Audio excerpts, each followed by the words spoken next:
alongside Rick Manning. Last night, another disappointing defeat. You could hear the frustration in the voice of Vinny Pistano. The Indians had opportunities to win it. A mental mistake late in the ball game cost them, and it seems like that's happened a lot against Minnesota here of late because the Twins have simply owned the try. Well, they have dominated the Indians this year. When you look at the run differential, 94-48. They are 11-2 in the 13 games, but the stolen base in the attempts, they are 23 out of 23, and 15 times out of those 23 stolen bases, guys have come around to score. So offensively, they're doing the little things right. When they get them in scoring position, they're able to bring them home, and that's why they have dominated the Indians. All right, our Nissan Road Ahead pitching matchup tonight. Zach McAllister will get the ball for the Indians. And Zach is coming off a very good start in Texas, maybe one of his best starts of the year. He didn't get a decision in that ball game, but to go out there and pitch against that Texas lineup in that Texas heat where the ball flies, he did a terrific job, and I think it gave him a shot in the arm as far as confidence goes.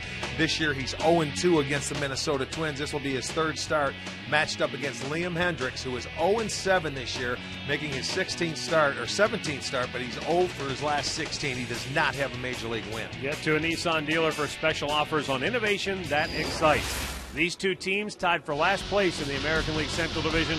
Someone is going to climb out of the cellar here tonight. We'll find out who that is coming up next on Sports Time Ohio.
And we welcome you into Progressive Field for Game 2 of our 3-game series between the Tribe and the Twins.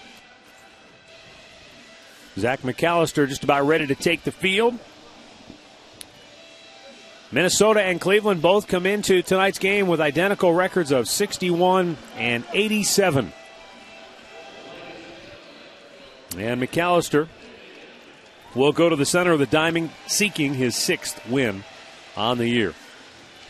For Ron Gardenhire and his Minnesota Twins, their starting lineup tonight looks like this. It's brought to you by Kia. Denard Span in the leadoff spot, followed by Jamie Carroll. Joe Mauer, right in the thick of the American League batting race, will DH and hit third. Josh Willingham in the cleanup spot, followed by Justin Morneau, and then Chris Parmalee gets the start in right field.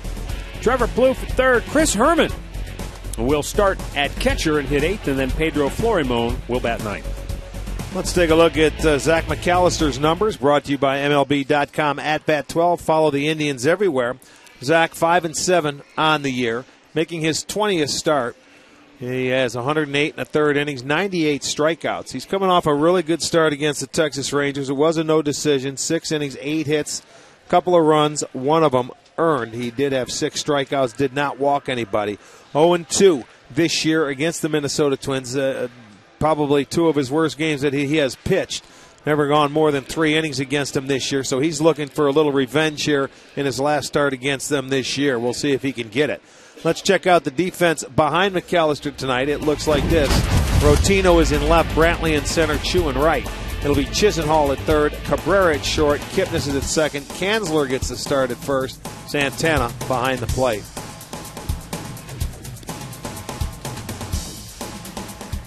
Sam Holbert calling the balls and strikes tonight. Andy Fletcher at first, the crew chief Joe West at second, and Mike Muchlinski is at third. Well, tonight we told you in the open about Minnesota, where they've had their way stealing bases against the Indians this year, 23 in their last 13 games. For Zach McAllister this year, they have stolen 15 off them, and they haven't caught anybody yet, so you would think that would be in their game plan should they get runners on. Yeah, Ben Revere not in the lineup tonight, so that's certainly a good break for the Indians because Revere has been dynamite when it comes to stealing bases. He's got 36. Been 8 for 8 against the Indians this year. But this guy can still steal them with the best of them. Denard Span in the leadoff spot. He was 3 for 6 last night with a double. And we're underway as the first pitch missed Santana's glove and all the way to the backstop for ball one. 62 degrees, our game time temperature under clear skies. Not much of a breeze, unlike last night.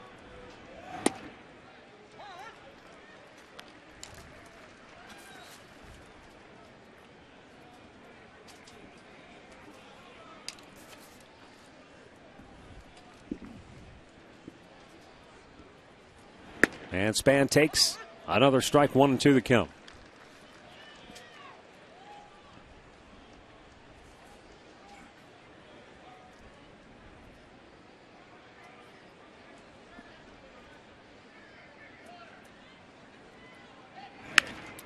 Squib foul, third base side. Count remains 1-2. With their loss last night in the series opener, the Indians are 27-21 on the year in series openers. Game 2 of a series, they're 14-33.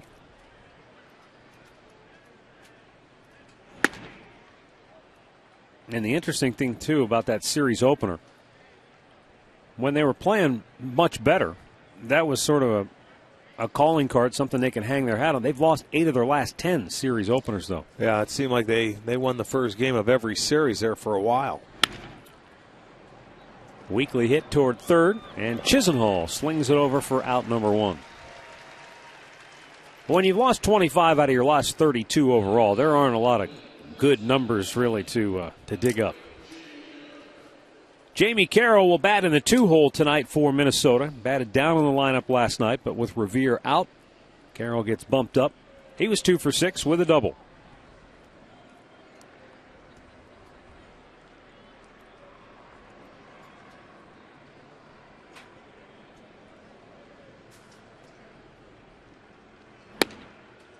And McAllister goes right at him with strike 1. Jamie Carroll, a guy that rarely swings at the first pitch. We had mentioned it last night. He's a guy that, he makes you work to get him out. He doesn't give up an at-bat. Fouled back. 1-2 the count. A guy that they signed, gave a 2-year deal to. But he was supposed to fill in and ended up getting a lot more playing time this year than he thought he was going to get.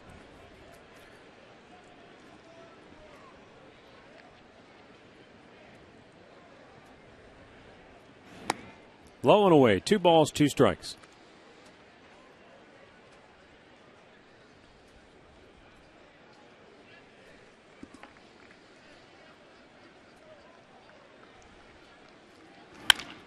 Chopped up the middle. Cabrera couldn't come up with it. Carroll rounds first aggressively, but holds right there as Brantley got to the ball. And a base hit with 1 out here in the first for Jamie Carroll. Well, this was placed a little two-seamer away. Even if Cabrera catches that ball, he would have had to pick it and get rid of it in a hurry. And I don't even know if he would have got Carroll at the time, but just not long enough. It gets into center field, base hit. That will bring up Joe Mauer, who was 3 for 4 last night, and he also walked twice.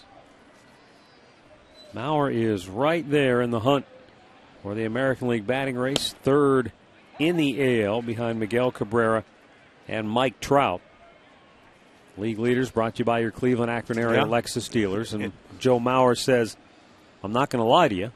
I'd like to go up there and win that batting title again, but that's not the main thing I'm focused on right now.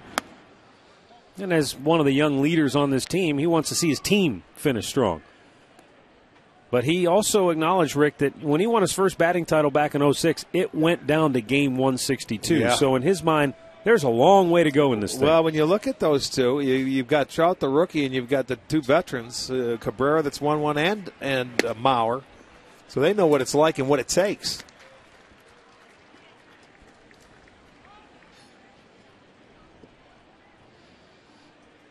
Mauer down on the count of ball and 2 strikes, and as Ron Gardenhire, his manager, said afterwards last night, he's locked in right now. Even the outs that he's making are hard hit balls. Well, you could tell by the way he was swinging the bat, 3 for 3 last night, right out of the chute. This one's hit the left. Everything was hard. And a routine play for Rutino. 2 down. That will bring up Josh Willingham.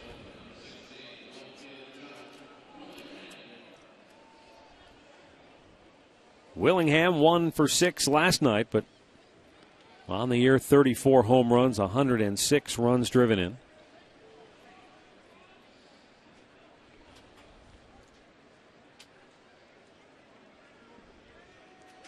Jamie Carroll at first with 2 down here in inning number 1. And a bloop shot to right will drop for a hit. Carroll will go to third. And the Twins have him at the corners with 2 down. To give a guy an opportunity who's had a good year against the Indians.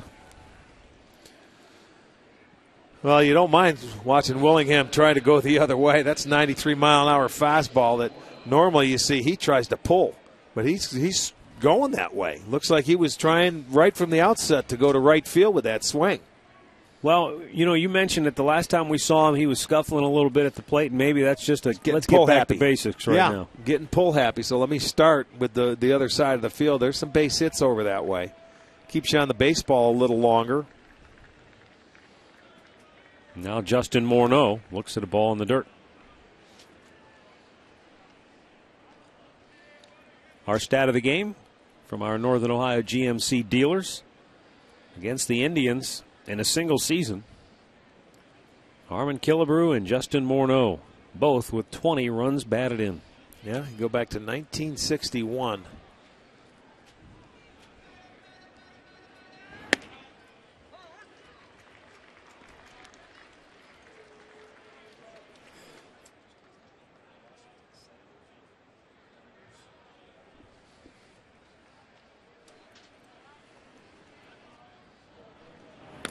Down in the dirt.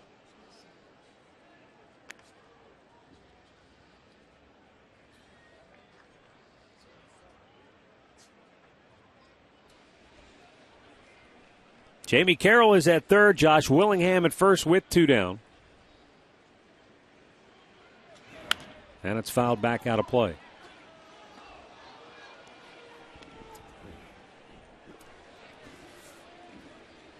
Now, for fans who are wondering, we put that graphic up there.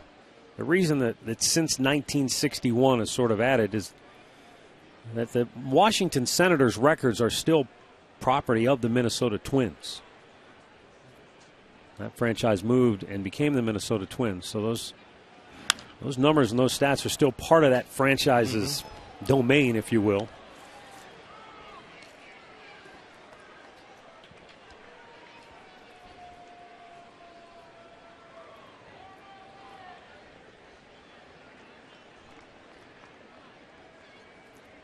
Two-two pitch. Got him. High fastball strikes him out to end the inning, and the Twins strand a pair. The Indians are coming to bat.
Take a look at the Indians starting lineup. It's brought to you by Progressive Insurance, proud to be the official auto insurance provider of the Cleveland Indians. Shin-Soo Choo, Jason Kipnis, Asdrubal Cabrera, then Carlos Santana, who's had pretty good success against the Twins this year, then Michael Brantley, Travis Hafner back in the starting lineup, batting sixth, and then Russ Kanzler, Lonnie Chisenhall, and Vinny Rotino. Liam Hendricks making his 14th start this year. He is 0-7 and an ERA of 6.14. 66 innings. He's given up 12 home runs. He's given up 91 hits. So this guy still searching for his first Major League win. It's his 18th Major League start. Second against the Indians. He started against them 2 games ago, September 7th, when we were in Minnesota. He went 5 innings. They spotted him a 4-run lead, but he gave it right back.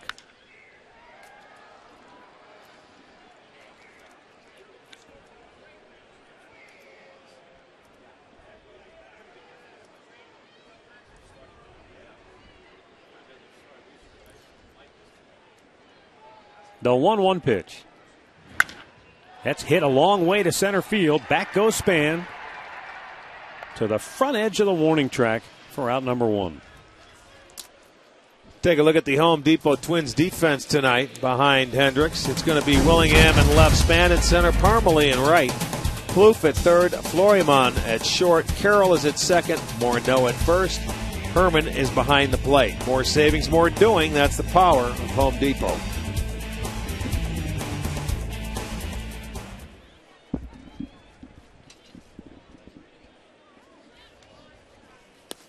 Now Jason Kipnis steps in, takes a strike.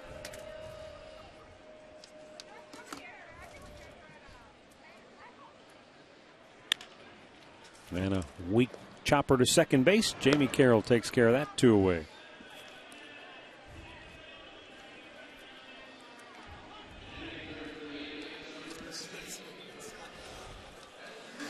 That'll bring up Asdrubal Cabrera, 1 for 5 last night. Now, Minnesota Twins in a similar predicament that the Indians are in, and that both teams are in the basement of the Central Division, and both teams are in dire need of pitching help, especially when you look at the rotation going into next year. And case could be said that the Twins even more so than the Indians.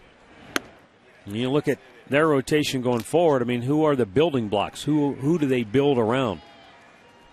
They're hoping to get Nick Blackburn and Scott Baker back off the DL next year. Cabrera slugs one to deep right field. Back is Parmalee. He's out of room. It's out of here. Asdrubal Cabrera's 15th home run of the year gives the Indians a 1-0 lead.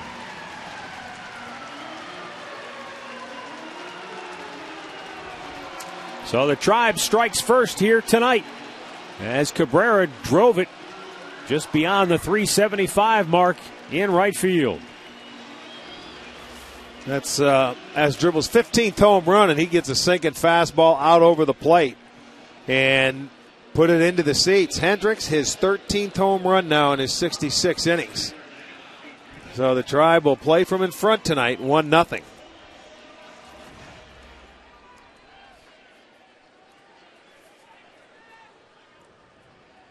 Carlos Santana looks at a ball outside, 1-0.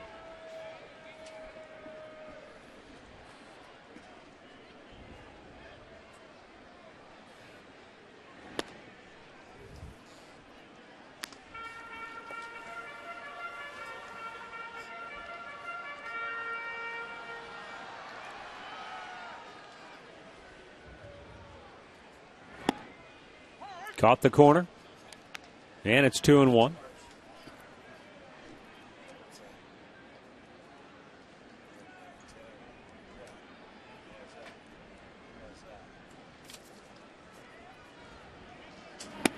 And Hendricks misses down low. It's 3-1. Twins general manager Terry Ryan is in Cleveland with the Minnesota Ball Club, and I'm sure he's doing a lot of evaluating as the Twins try to figure out what they'll do in the offseason, whether it's exploring trade options for starting pitching or free agency. But Liam Hendricks, auditioning for a potential spot next year, gives up a first-inning home run to Asdrubal Cabrera, and the Tribe's on top 1-0.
By McDonald's Cherry Berry Chiller.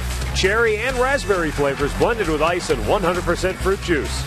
By AT&T, the nation's largest 4G network. AT&T, rethink possible. And by your Northern Ohio Toyota dealers.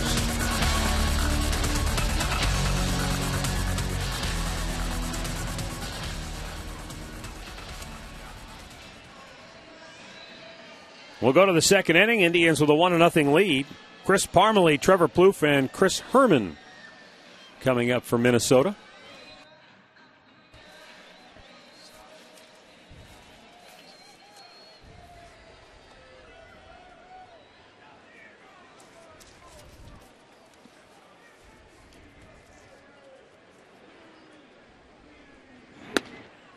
McAllister misses for ball one.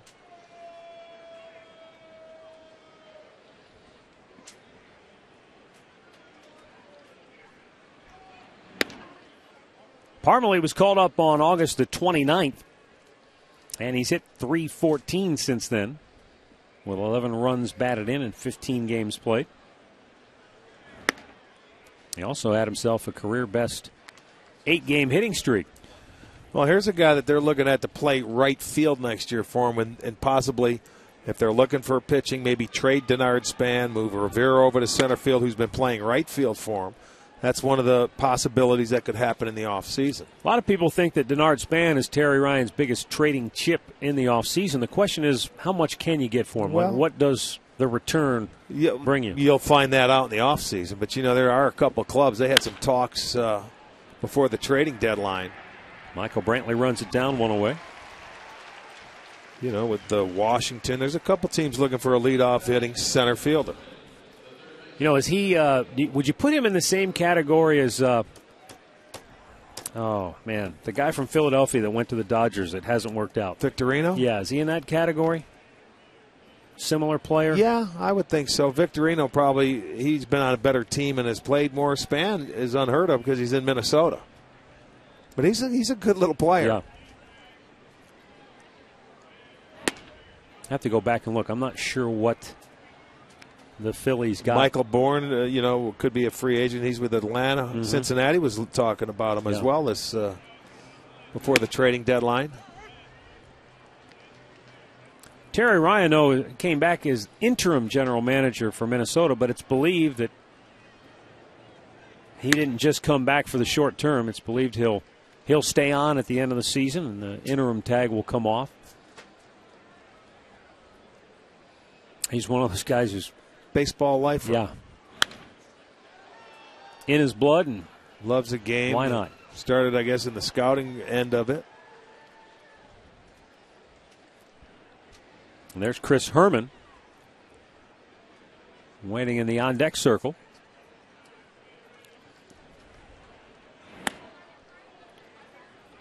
Herman was a 6th-round pick of the Twins back in '09 out of the University of Miami. Just made his major league debut this year. The 2-2. Fouled back. Tough organization, though, to be a young catcher in when you've got Joe Mauer sitting up there at the big league level. Till the day potentially comes where they move Mauer maybe to first base, but that's down the road.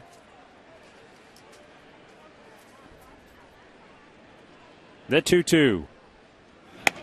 Outside on a full count.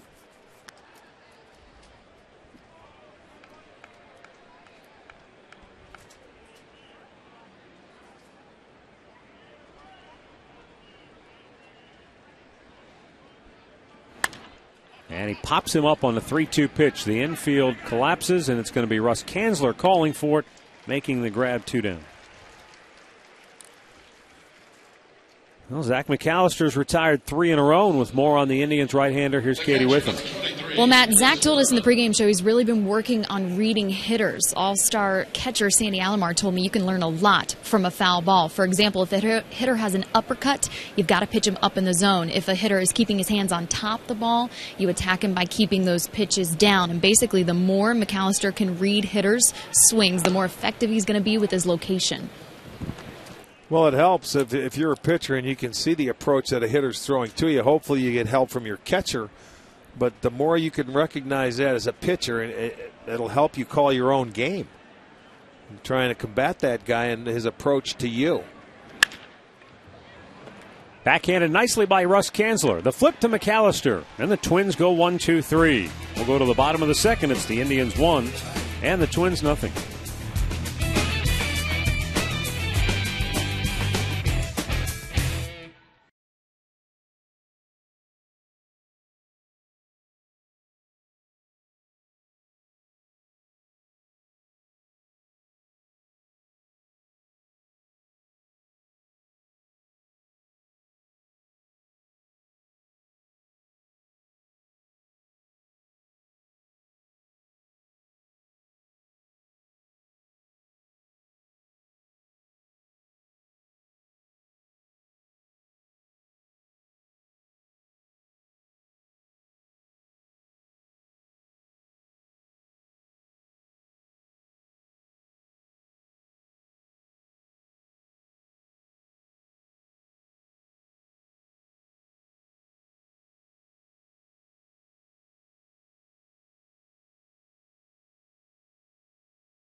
Indians 1, Twins nothing. Bottom of the second inning. Michael Brantley, Travis Hafner, and Russ Kanzler.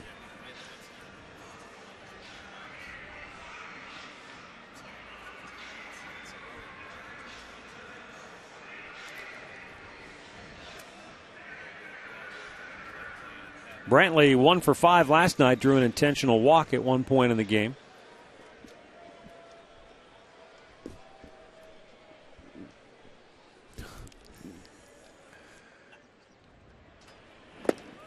Brantley looks at ball 1, just a little bit outside.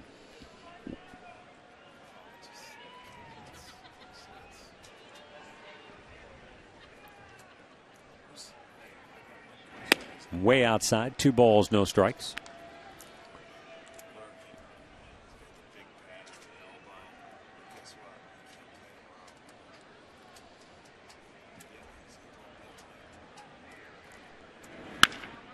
High fly ball slicing down the left field line over is Willingham, and he makes the catch. 1 away. The injury report tonight brought to you by Elk & Elk. Serious lawyers for serious injuries. Call 1-800-ELK-OHIO. Max Scherzer left last night's game for the Tigers after just 2 innings with what is being called right shoulder fatigue. He had an MRI done after the ball game. It showed no structural damage. It did, however, show some inflammation in the deltoid muscle. And so the prognosis for him is ice, rest. He won't throw for the next couple of days. He doesn't feel like he'll have to miss a start, but you know how that goes. Well, he's logged a lot of innings this year, and he's 224 strikeouts, leading the league, and, it's taking its toll. But now is when they need him. Yeah, I don't know if you ever experienced anything like this, but he said he went out last night, and, the first inning, he said his arm just felt dead, felt tired, and he pitched through it and went back out in the second inning, and he said he got loose and it felt okay, and then he said it just went. He had nothing. He was just like throwing. He couldn't tell where his arm was. It probably feels like it's not even attached to your body when it... I'm sure it's a scary feeling. Yeah. Fouled back. Travis Hafner back in the lineup off the disabled list.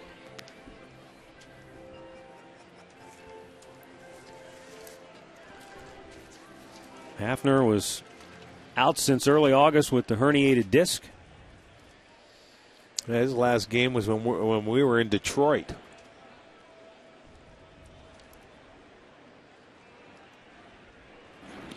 Down on the dirt.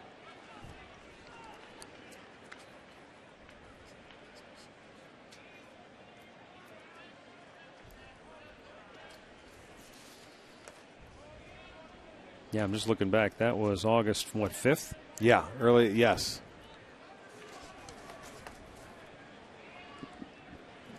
The 1-2 might have hit him, and it did.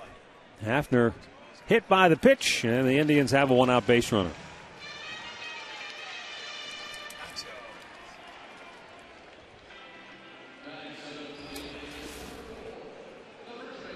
Well, he's trying to go inside, and it gets him on the back elbow. He's got the protection on the front elbow. So he will take his base. So Hafner aboard for Russ Kanzler, who was 1 for 5 in last night's ball game.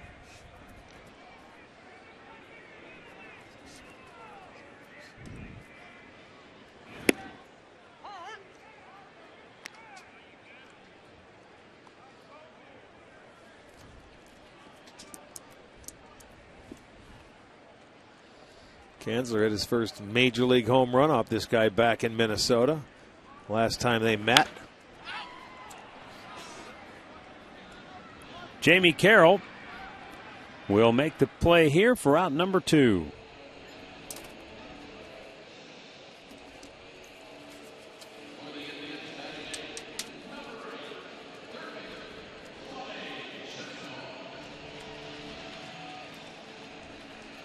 Lonnie Chisenhall homered in last night's ball game. And he'll step in here with Hafner at first and 2 down.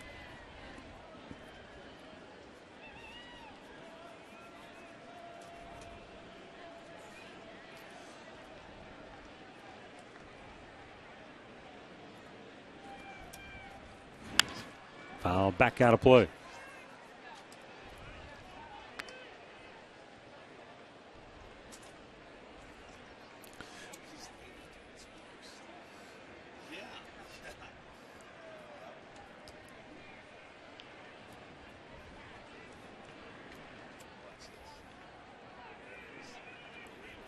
Hendricks sets.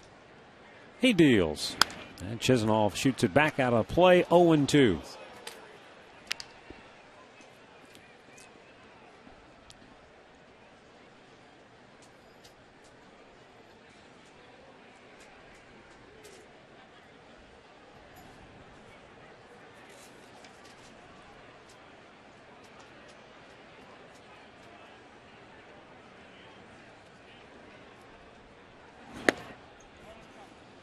One ball, 2 strikes as he went a little bit too wide with that pitch.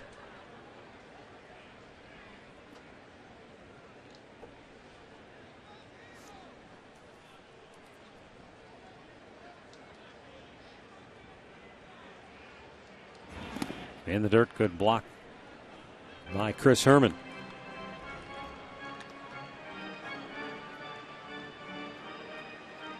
Could be an interesting night in the National League before it's all said and done. The Dodgers have already lost the first game of a doubleheader against Washington. Milwaukee leading Pittsburgh early. Brewers could really tighten the noose on the Dodgers as they try to move ahead of L.A. in that wild card hunt. Lonnie Chisenhall strikes out. The Indians strand a runner. And after two, it's Cleveland 1, Minnesota nothing.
Well, as you enjoy a cold one tonight, a reminder to stay tuned later in the game for Miller Time.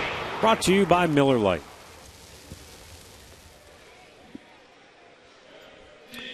All right, for Minnesota, Pedro Florimon, Denard Span, and Jamie Carroll coming up here.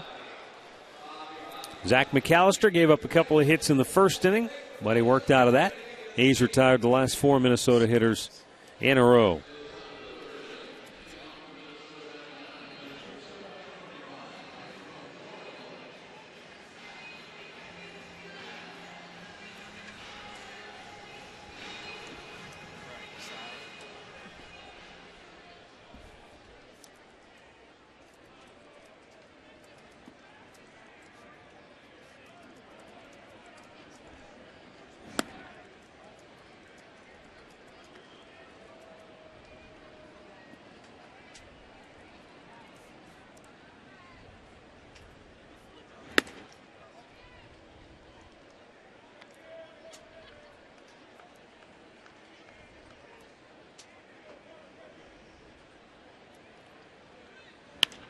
Popped him up.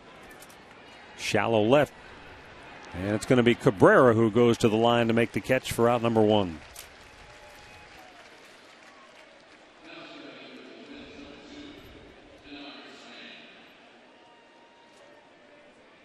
Here's the AT&T trivia question tonight. Since World War II, 3 players have had 10 or more career steals of home plate.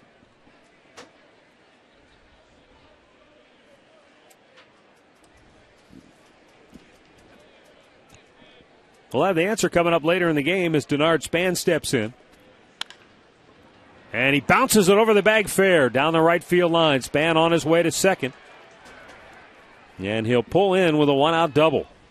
His second two-bagger in the series, and Minnesota has a runner in scoring position with one out. Yeah, see if this ball is down and in. That's the pitch he hit yesterday. Off to get it started with a double into the right field corner. It is. He loves that ball down there, and he was able just to drop the bat head, and it stayed fair right over the bag. That was maybe even a little in and down a little bit more, but still a double. Third hit for the Twins. Jamie Carroll, a seeing eye single right up the middle, his first time up.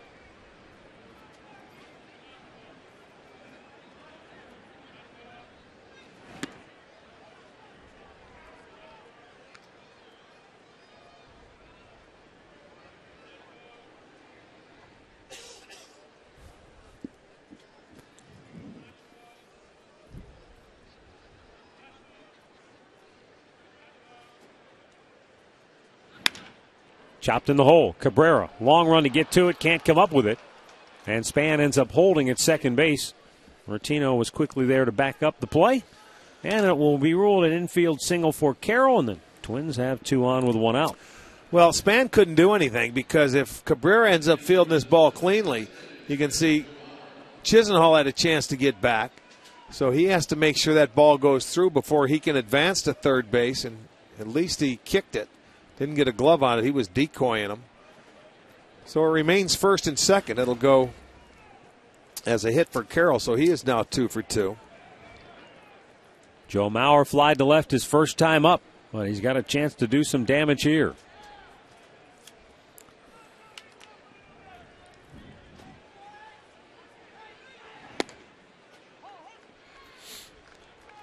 Started him out change-up that say, time. Yeah. Well, that second time through, you know, when you go through the lineup the first time, Zach has had a lot of success this year. 208 the first time he goes through. He's given up 4 home runs, but the second time through, the average goes up to 327. You know, so they start making a few adjustments. He was able to get Fleuryman to lead the inning off, and that was counted as the first time through. But the first 2 guys back-to-back hits. You know, we were talking about Mauer earlier. Remember last night in his first at-bat, David Huff went away and continued to just try to pitch away to him, and he just hammered it into left field for a base hit. Then he tried to go in the next time up, and he turned on the ball and hit it into right field. Next 2 times, yeah. So you know he's going well when he's covering both sides of the plate that well and barreling it up both times. Well, here's a guy where Zach's looking for him now that he's got him down in the count 0-2. Double play ball. This guy. He's hit into a lot. Yes, he has. He's hit into 22 of them.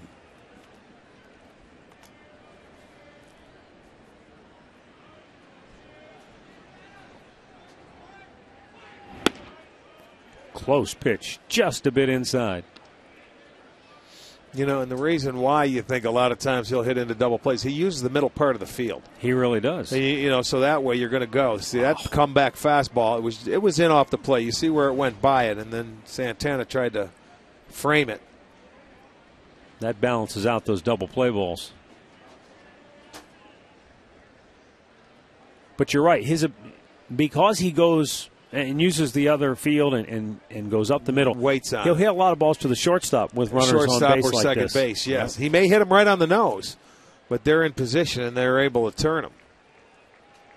The leader in that category is Miguel Cabrera. Yeah, I'm certain that both Cabrera and Mauer don't hit a lot of dribblers. No, they barrel it up pretty much a lot. So if it's hit at an infielder, it's a double play as long as they field it cleanly because it gets to them in a hurry. Back to even now, 2-2 with 2 on and 1 out.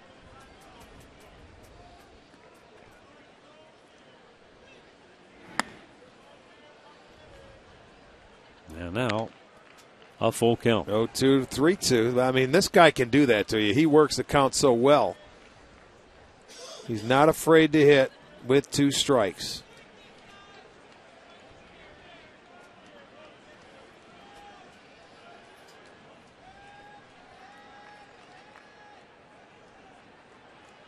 Runners go. And Mauer socks it into center field. Span will score to tie the game.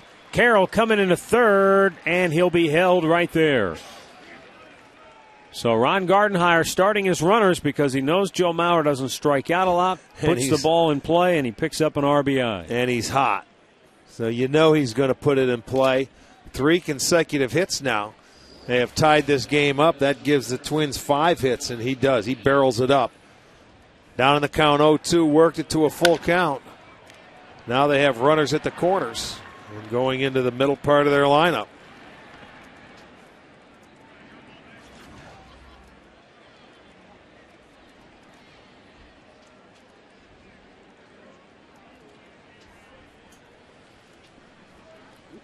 Josh Willingham, base hit into left field, and the Twins take the lead as Carroll scores and Mauer stops at second. 4 consecutive singles here in the third inning for Minnesota.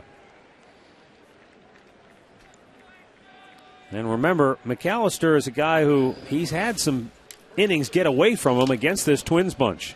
Well, again, he's catching too much at home plate. And these guys, look, they're aggressive. When they get guys on base, they're not going to spot you that little fastball they did the first time up. They're going to take a good whack at it, and he found a hole there. So it's 4 consecutive hits. So 2 on with 1 out. Justin Morneau will be coming up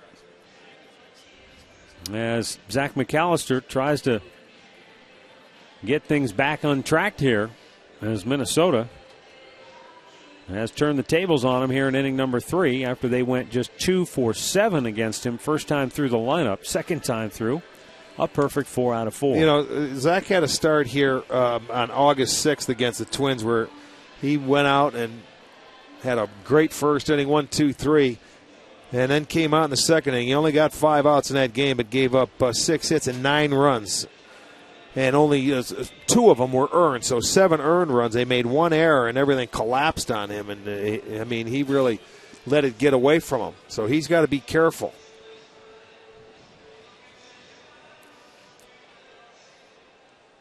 They already have 6 hits. 4 straight in this inning.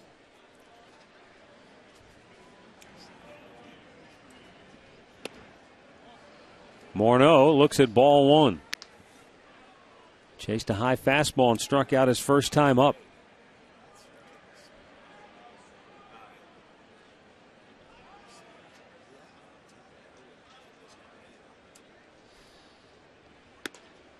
And missed up high, 2-0.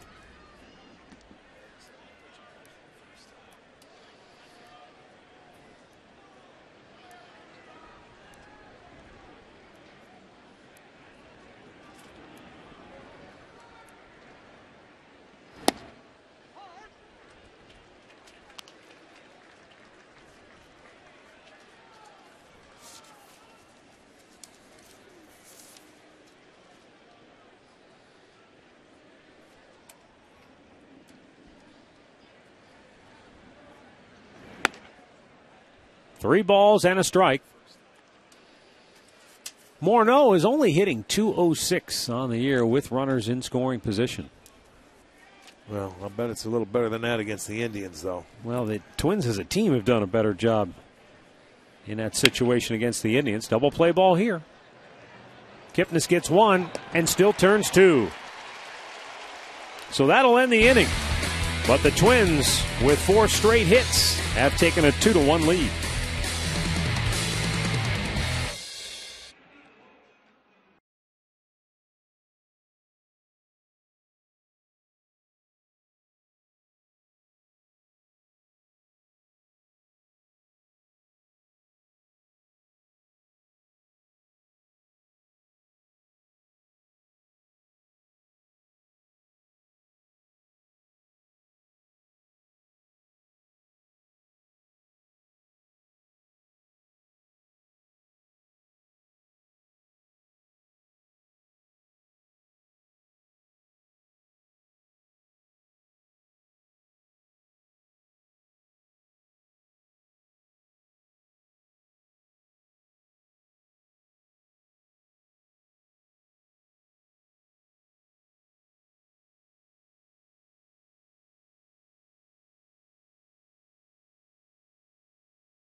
Two to one, our score is Minnesota turning 4 straight hits into a couple of runs to take the lead. Bottom of the third, Vinny Rotino Shin-Soo Choo and Jason Kipnis all due up for the Tribe.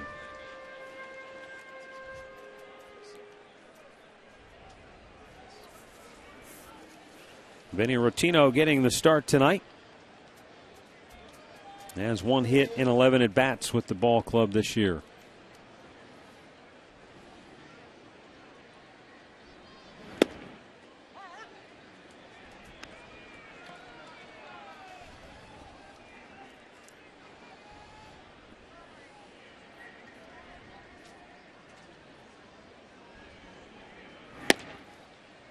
Nailed the outside corner, and it's 0-2.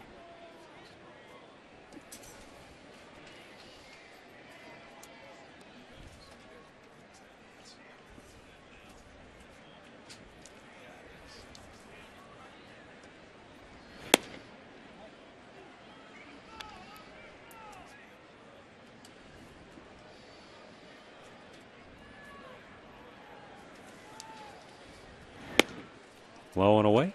And the count even at 2 balls and 2 strikes.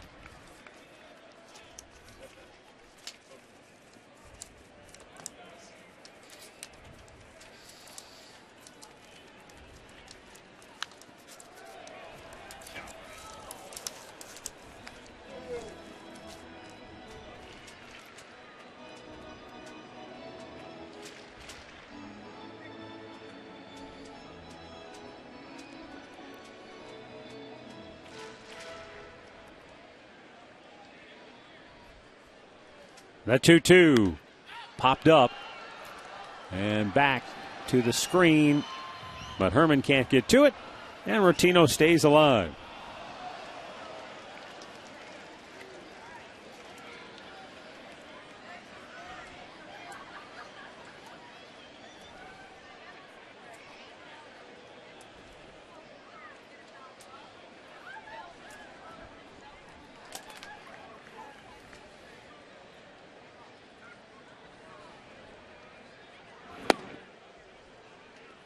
Now a full count.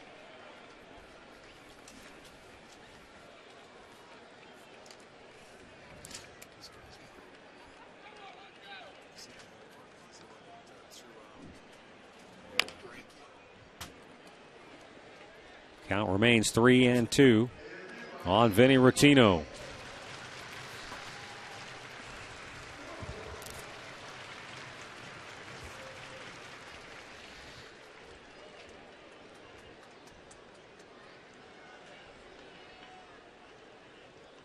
Payoff pitch. They appeal. He didn't go, and it's ball 4. So the Indians get their leadoff man aboard for the first time tonight. And back downstairs, here's Katie with him. Well, we've got 2 more student ID nights coming up for you, presented by Taco Bell. Doritos Locos Tacos for all you high school and college students out there. Make sure to come to the ballpark on September 20th and the 28th. You get half-price tickets. You can log on to Indians.com to get them now. Guys? Thanks, Katie. Top of the order, Shin-Soo Choo flied to deep center his first time up.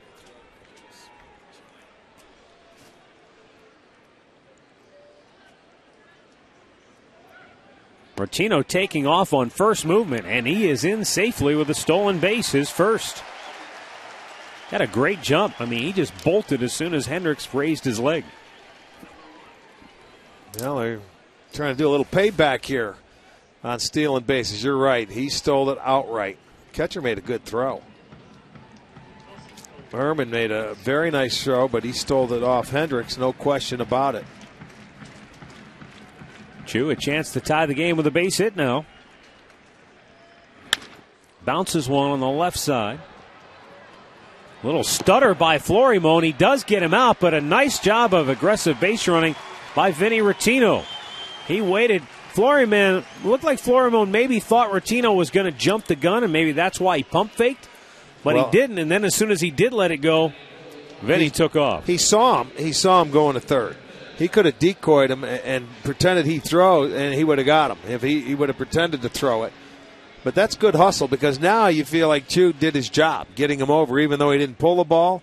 That's good hustle, good base running, and it makes you feel like you did your job, got the runner over there with into scoring position now with 1 out. Infield in. Jason Kipnis looks at a ball down low.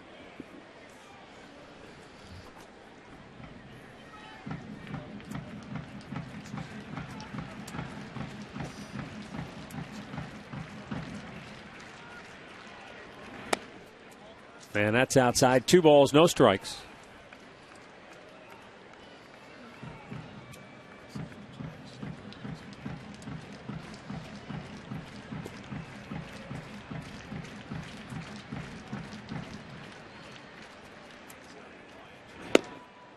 Takes a strike, 2-1.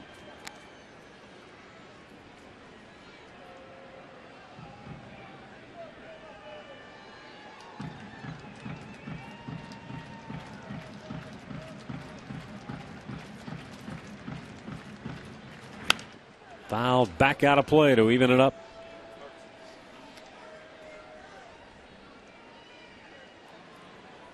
Kipnis trying to get that runner home from third with 1 out. Jason on the year has batted .351 with runners in scoring position and less than 2 out. That's inside a full count. As Drupal Cabrera waiting on deck, he homered his first time up.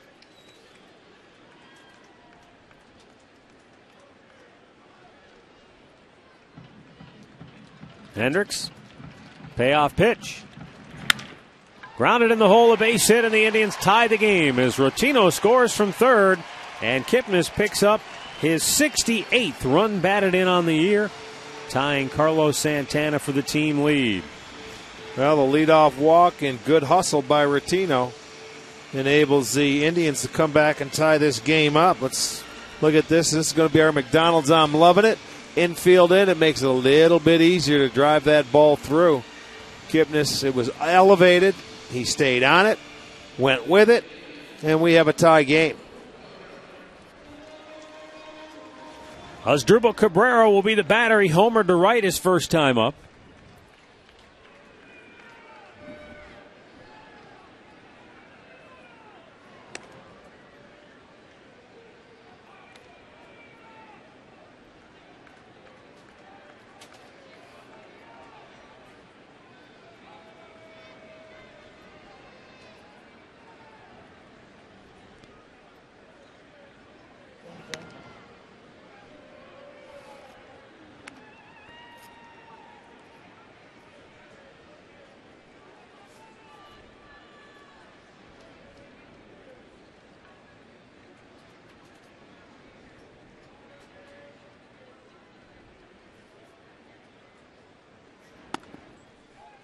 And now Chris Herman wants to go out and talk with his starter, Hendricks. This was Cabrera going out and hooking one deep into the seats in right field. That staked the Tribe to an early 1-0 lead. And now they've come back to tie the game after Minnesota scored a pair in the top half of this inning to take a 2-1 advantage. Well, the Cabrera home run and that Kipnis RBI, those are the only 2 hits the Indians have. Both of them counting big time.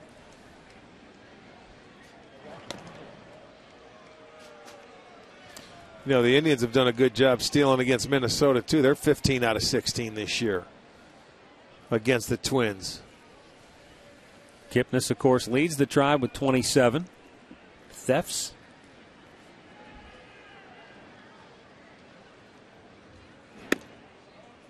Just a little bit outside, 2-0.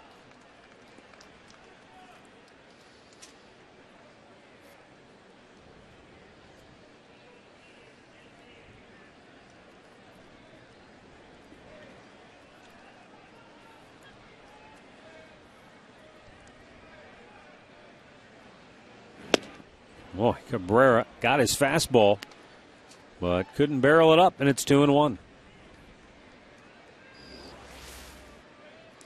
Well, you get it. You're looking for the pitch. This one maybe had a little more movement than the last one that he hit.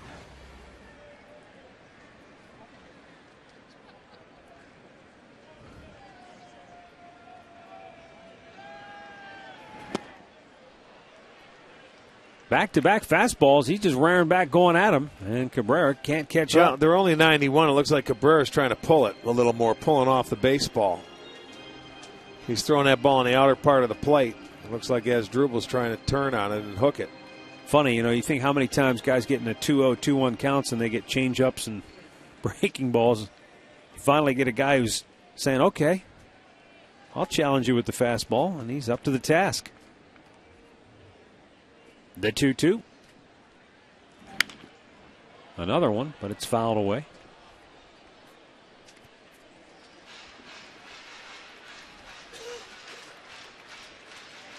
This next pitch will be number 50 for Liam Hendricks. 29 out of 49 strikes so far. And as Rick pointed out, he's only given up the 2 hits, but 2 runs on the board for the Indians.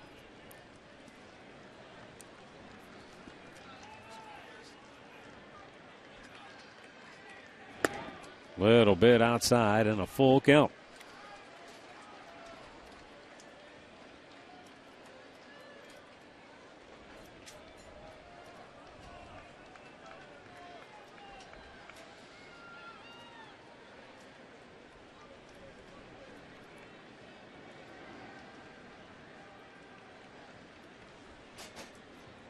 Carlos Santana waiting.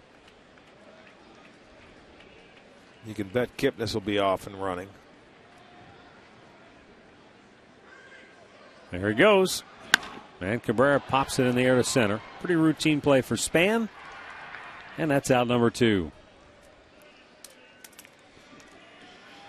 The Taco Bell Browns Red Zone returns tomorrow night at 8. Andre Knott and Mary Kay Cabot will take your calls and emails as the Browns prepare for the Buffalo Bills. They'll have to figure out a way to stop C.J. Spiller, who leads the NFL with 292 yards rushing on just 29 carries. Taco Bell Browns Red Zone tomorrow night at 8 right here on STO.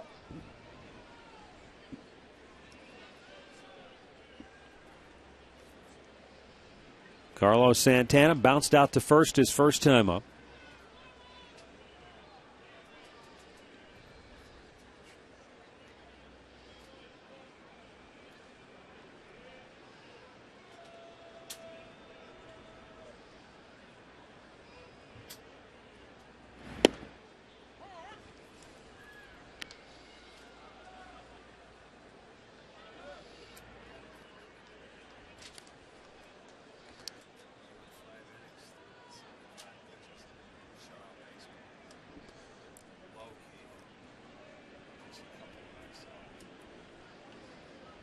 Hendricks deals, and Santana takes another strike. It's 0-2. A's and Tigers scoreless in the 3rd inning up in Detroit. Yankees playing a doubleheader at home against Toronto. They won the first game 4-2. Boston, Tampa Bay tied 1-1 in the 3rd down in St. Pete. The 0-2. Just missed. White Sox and Royals will be getting underway shortly in Kansas City.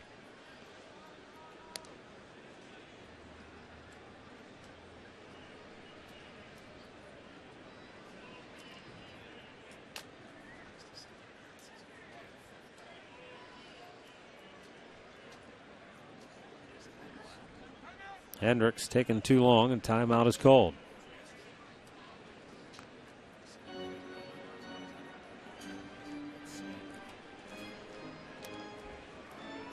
Jason Kipnis, who drove in the tying run with a base hit, is at first base with 2 down.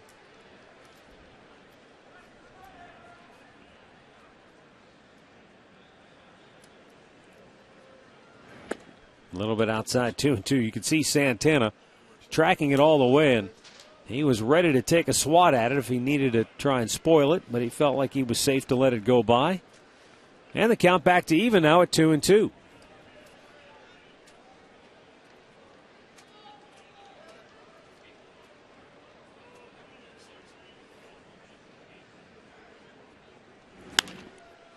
Popped up foul. Plouffe on the move. Near the tarp. Makes the catch. That'll end the inning. But Jason Kipnis draws the Indians back to even with an RBI hit through 3. 2-2 our score.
Kids without their shirts, twirling them over their heads. 12-year-old. Not quite that warm out here tonight. It is for them. 62 at game time.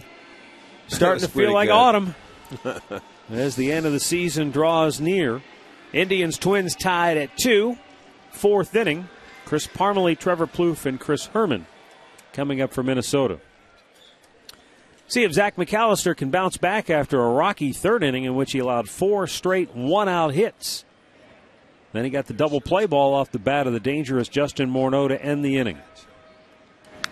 And Chris Parmalee fouls it straight back. He flied to center his first time up.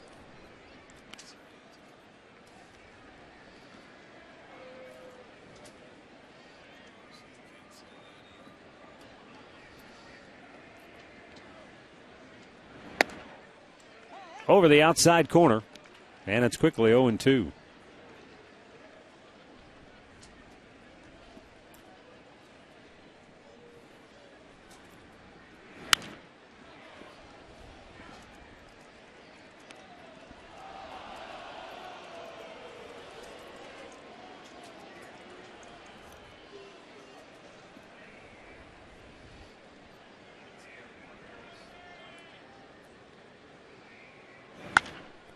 High pop, drifting, and that's going to go out of play. You remember that one inning in his last start against the Twins for Zach in Minnesota? Remember he had that 49-pitch inning? Yeah. Where he had a ton of foul balls. Everything he was throwing was up in the zone. Well, it's been much different tonight. He's been able to locate that changeup a little bit down. Nice. Swung on and missed. Good location on the fastball that time. His second strikeout of the night, 1 down here in the fourth. Well, when you have a count 0-2 and you can throw that high fastball, it doesn't have to be right on that plate. That's an excellent pitch. 93. It had a little run away from the left-hander. And here's a guy that I really believe can pitch up in the strike zone. You know, if he can. Chopped in the hole. Long throw for Cabrera. But the hop just kind of hung up on him. Yeah, and Trevor Plouffe beats it out. He did everything he could to get it there and make it accurate. He just couldn't get enough on it. He's shaking his head. I mean, he had a long way to go. It's in the hole. Up. And he's as accurate as can be. It's right there. Just not enough on it. Good attempt. Good effort. But that'll go as an infield single. That'd have been a Molina run, and he'd have had himself an out. Yes, indeed. Molina and a few other guys in this league. Maybe even our old buddy Victor Martinez. You might have had him. Oh, it's automatic. Here's Chris Herman. Just his third at bat of the year. Drilled right field, foul.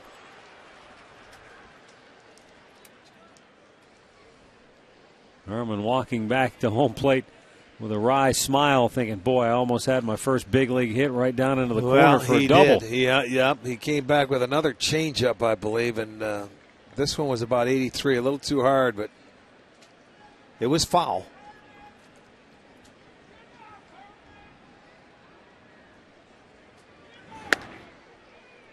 Good restraint to lay off that 94-mile-an-hour fastball up out of the strike zone. So many young hitters just get into that anxious mode and will chase just about anything close.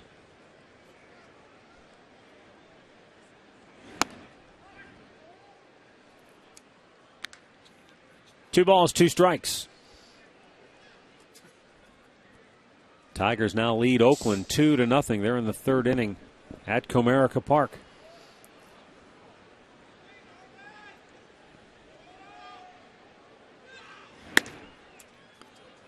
The game of the night last night in Major League Baseball had to be the one out on the West Coast where Baltimore and Seattle went 18 innings before the Orioles finally prevailed. They won it by a final score of 4-2. And what did you tell me? That's 14 straight extra inning games they won this year. Yeah, for Baltimore, sure is. 3-2 with the runner going, and it's popped up, foul, back out of play. Sending along our birthday wishes tonight. Dave Rice from New Concord is turning 67 today. L.B. Parmenter of Kidron is 60, so happy birthday to you both.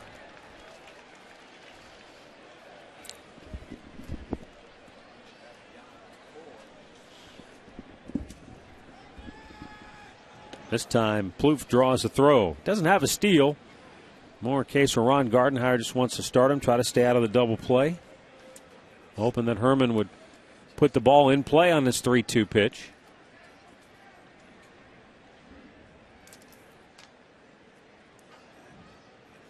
There he goes. And it's fouled right back.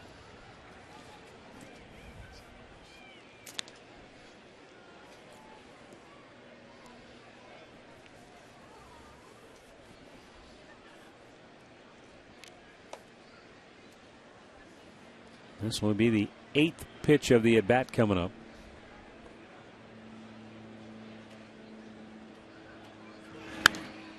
And it's popped back again. Well, he's fouled off a couple of high fastballs. I don't know if they're strikes or probably borderline too close to take. But for a left-hander, he's able to get on top of them.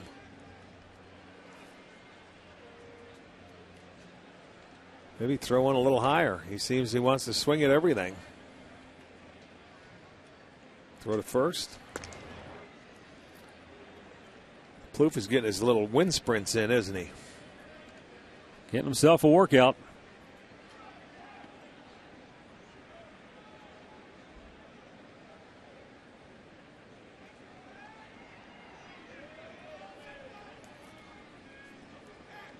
Swing and a miss, throw down. And no, he's safe, and the Twins keep their streak alive. I thought they finally had him. And that's 25 straight steals for Minnesota. Yeah, the throw is elevated a little high, and it comes down, and Plouffe gets his foot underneath the tag. That is his first steal of the year. He's been caught 3 times. You see, there's the tag. That was close because Cabrera had to come down and tagged him up above the waist. And where Joe West is saying, no, he had his foot in there. The throw was just a little too high, so he gets himself in a scoring position. But they do get the second out. It's a 3rd strikeout now for McAllister, and that's exactly what he did. He elevated that fastball a little bit higher above the hitting zone. If he's swinging at him up there anyway, why not?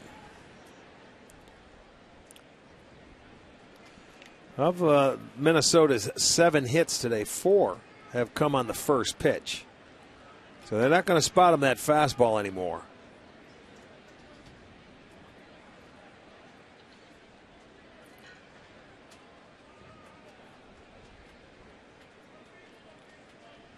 Up high.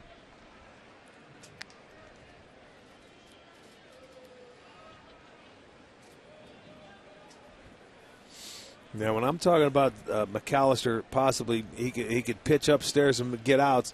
If he can get ahead in the count, locate stuff down early. When you get to 2 strikes, he has enough to get it by him upstairs. No doubt about it. We've seen him do it. I mean, that 4-seamer, he rides it up above the belt. Yeah. But that's not the pitch you want to try and get ahead of them early on because they lay off of it.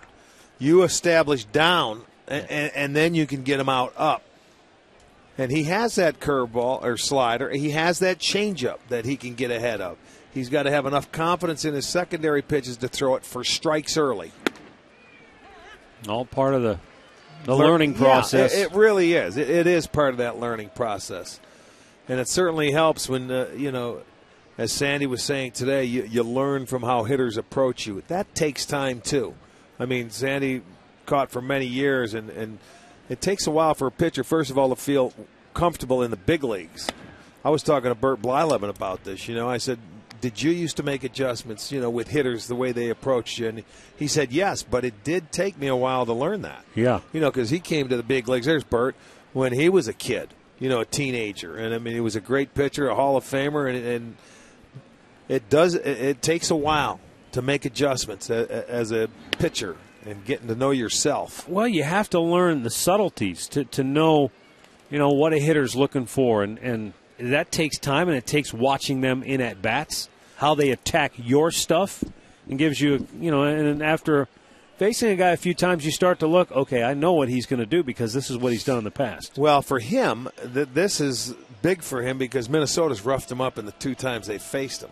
So he's had the opportunities. He's had that learning, I'm sure, looking at the tape and saying, well, I made a mistake here and I did this. And you can go back and look at everything, but you have to do it when you're out there. The other thing I wonder about, too, and especially with young pitchers, you think about all that stuff, you watch the videotape, but when you get out there between the lines, the game starts to speed up on you, doesn't it? It's probably harder to think back and go back to that game plan you formulated in your head when all of a sudden you're in the heat of the moment. You get into routine, sometimes, and you forget because, you know what you have to do. All right, I got to throw a strike here.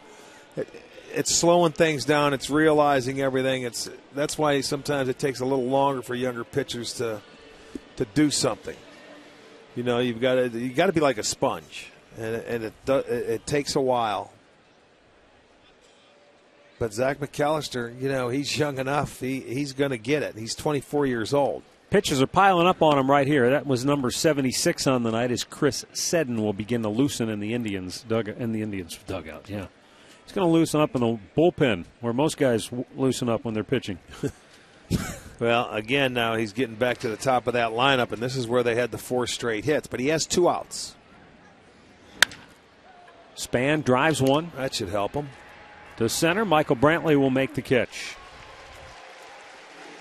So we'll go to the bottom half of the 4th, and we are tied at 2.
Back here at Progressive Field, Indians Twins tied at 2. Bottom of the 4th will feature Michael Brantley, Travis Hafner, and Russ Kanzler.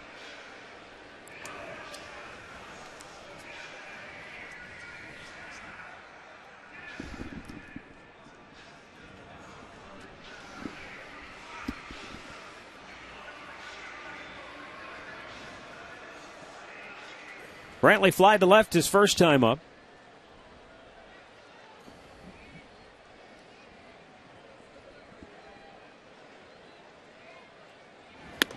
And a pitch up and away for ball 1.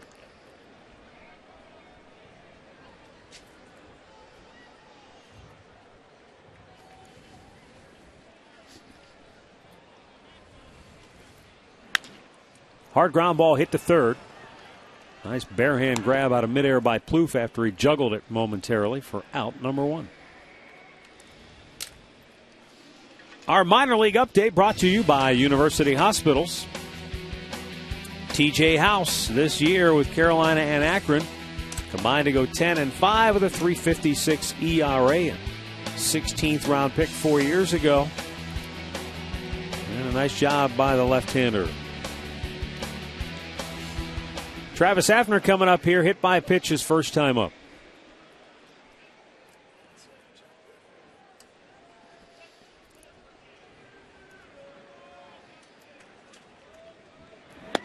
By the way, Rick, that steal for Minnesota, now 25 steals against the Indians this year without getting caught. Since 1949, only one team has stolen more bases in a single season without getting caught let me against an opponent than the Minnesota Twins. I'm going to take a guess. The Cardinals? No. Since 1949, the only team is the Philadelphia Phillies, who stole 26 against the Expos in 2001. Wow. So I'll tell you what, that's a lot. 25 straight. Now, the Cardinals are all over this list, but it's back in the olden days. Okay. Cardinals had... I figured the Cardinals are the 80s. The Vince Coleman era, yeah. Exactly. 1927, the Cardinals stole 29 without getting caught against the Reds. The all-time mark is the Reds, who stole 29 against the Brooklyn Robins in 1929. 31 straight steals without getting caught. That's theft, man. They should have been thrown in jail. Well, we'll see. I mean, you've got the rest of this game, and you've got tomorrow's, the noon game.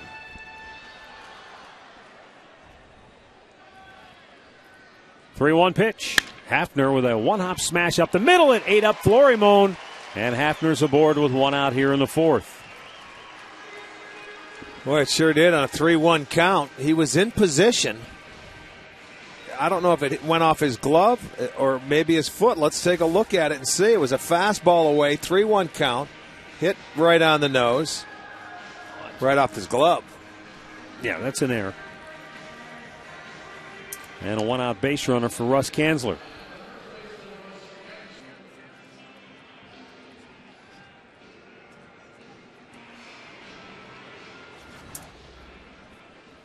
One on, one out. Kanzler popped up on the infield his first time up. Hits away. Hafner takes off. Herman can't pick it up. And pronks into second base.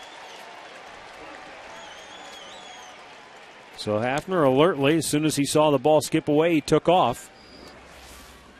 Well, and you'll get a look. It gets away from him, but that's what happens. You rush, you try and pick it up. I don't care who's running.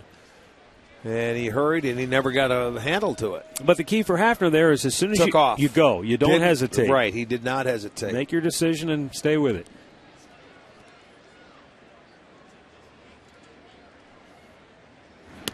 Off the glove, Herman crossed up badly, and Hafner down to third. Speaking of the old Cardinals in the run game, Travis Hafner turning in his Vince Coleman impersonation here in the fourth. Well, look at this. This was mask high. He was looking for a totally different pitch. He was waiting for the breaking ball, and look at that. It doesn't get anymore. He's saying, what are you doing? I called for the slider. I've never seen a catcher miss a ball and look back at the pitcher first like that before. He said, well, what are you doing to me? That's exactly what it's a pass ball. And this is outstanding. Watch this. Watch. He'll turn around and say, he wanted to go out there. What's wrong with you? I'll go get the ball in a second, but first, what are you doing? Okay, a wild pitch, a pass ball, and the infield's in. And Kanzler is swinging a miss at the 2-0 pitch. You know, they may have just talked about it too, but that's all part of the learning process. Young pitcher, young catcher. First time he's probably ever caught him. Tied him up. And 2-2. So from 2-0 to 2-2. As Hendricks trying to come back on Kanzler.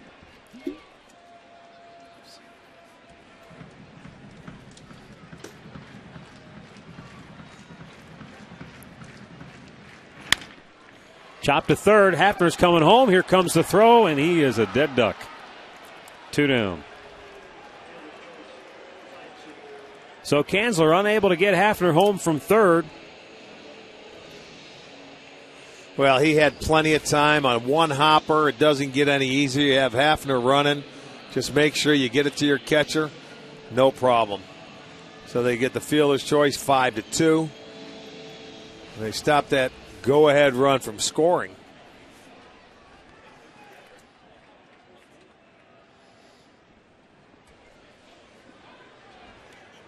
So Lonnie Chisenhall now steps up, struck out his first time up.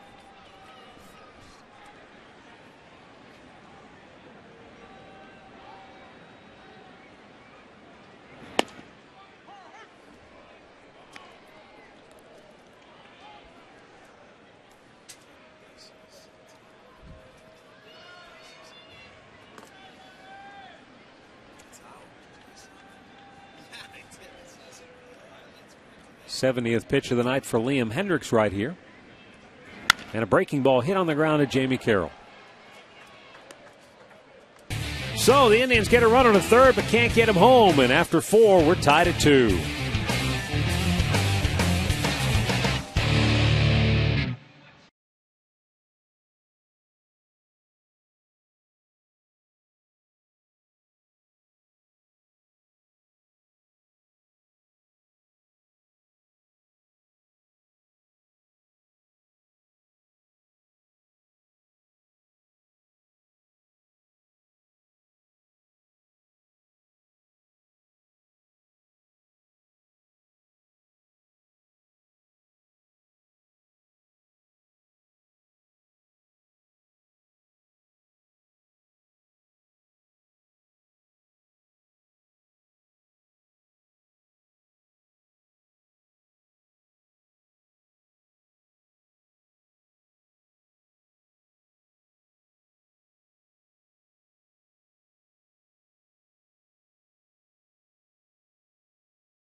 Home of the Sealy Posturepedic mattress, made right here in Northeast Ohio.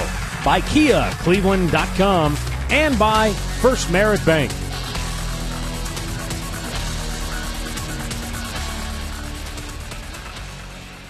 All right, we go now to the 5th inning. 2-2 our score. And for Minnesota, Jamie Carroll, Joe Mauer, and Josh Willingham coming up. McAllister, 77 pitches on the night. 47 have been strikes. I thought he did too. I thought he went, but they say no. Huh. It looked like it from back here. Pulled it back quickly. We're up a little higher, and let's see from this side. Boy, that's borderline, isn't it? I'm saying he made an attempt. It's almost like he waited till it went by before he pulled it back. One hopper up the middle. This time Cabrera flags it down and throws him out. Good play. Carroll snuck one past Cabrera back in the 1st inning. And then in the 3rd, he hit one that Asdrubal got to but couldn't make a play on. This time Asdrubal gets him. Yeah, he was able to get to that one, hit a little harder this time, snags it, spins and makes a very good throw.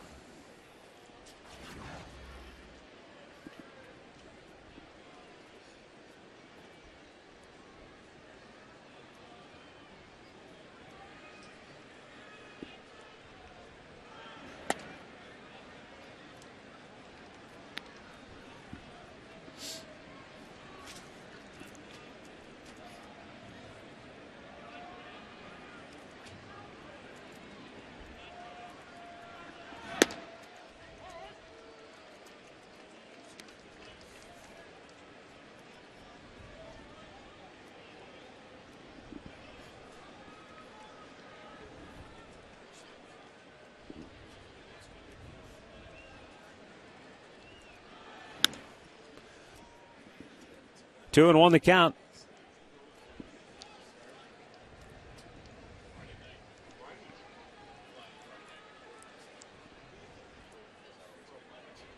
Joe Mauer, .325 average on the year. That's what he came in to the game batting, and then flied out and singled. So steady as she goes.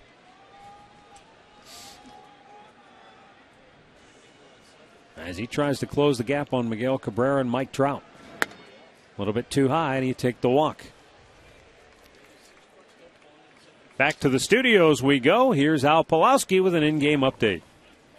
Hey, Matt. Hey, Rick. Bad news for the Oakland A's and a couple of fronts tonight in Detroit. First, in the bottom of the third inning, Omar Infante breaks a scoreless tie with a double to knock in 2.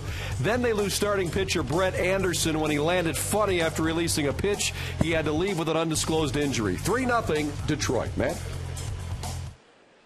Boy, you get to this point in the season, and every injury just seems to be a critical blow to whoever it is. Anderson was out of the chute. He was terrific after missing all of the year.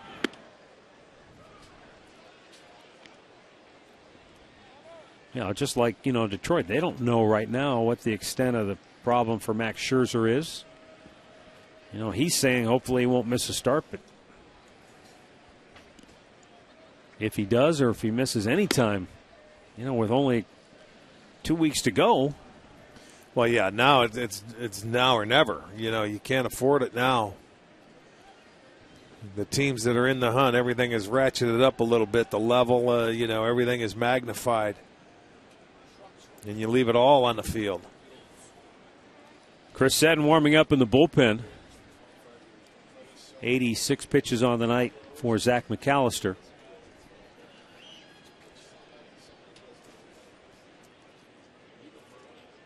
One of our loyal viewers, Rick Dale Milano, wanted me to tell you that your Buffalo Bulls are losing to Kent State tonight 10-7 at halftime. Okay, thanks. Appreciate that. My Buffalo Bulls. He was paying attention last Tonight night it's when my I was Bulls, all over you. It's my Brewers. It's who else was it last night? Who else did we have in I had there? about everybody. Bills. Oh, the Bills. Bills. Yeah. Bill. Tonight's the Bulls.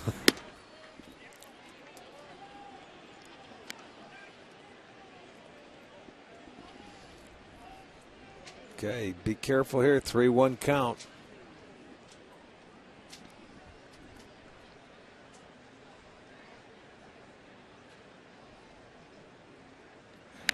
Fouled it back, had a good rip. We saw Willingham in his first at bat give in, got an early fastball in the count, just took his base hit to the opposite field. Yeah. Last time up, he drove in a run. Yeah, he went after the first pitch. Now he had a 3-1 pitch, tried to hit it out. See what he does here. I think he's going to try and pull it. Runner goes. And a 3-2. He was like trying that, to pull yeah. it. 94, a little bit elevated. He's going to try and pull it in the seats. I mean, he had a pitch to hit and fouled it off. Boy, that might have been just elevated enough to get it, to go straight back. If that was down an inch or two. A ball width, maybe, yeah. Yeah. It might be in the seats. Stay out of the middle of the plate. Go with that fastball away. Get it away. Mauer takes off.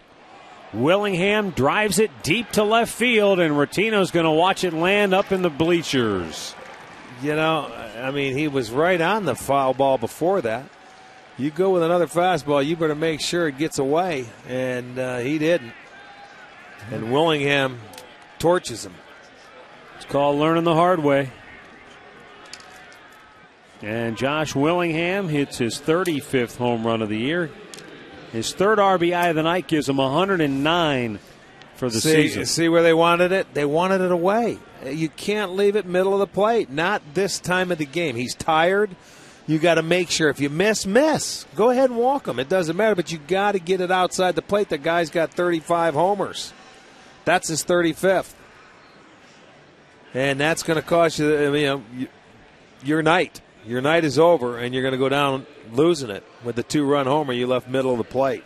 So Minnesota's on top 4-2. Zach McAllister's night comes to an end. Chris Seddon is coming on when we come back.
coming out of the Indians bullpen. Making his 13th appearance. No wins, a loss, in the area of 4. 15 punch-outs. He has walked 10 in his 27 innings while allowing 27 hits. So that equates to a lot of traffic for Seddon.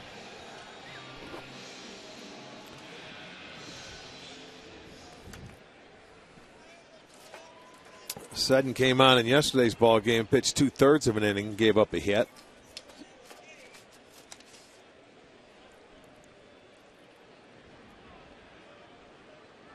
So for Zach McAllister, 4 1/3. That's the longest of his 3 starts against Minnesota this year, but another, not a good outing for him. 8 hits, 4 runs. That one, a big mistake right there on the 3-2 pitch after he left him one up there the pitch before and threw him one down the pipe, and Willingham took advantage of it.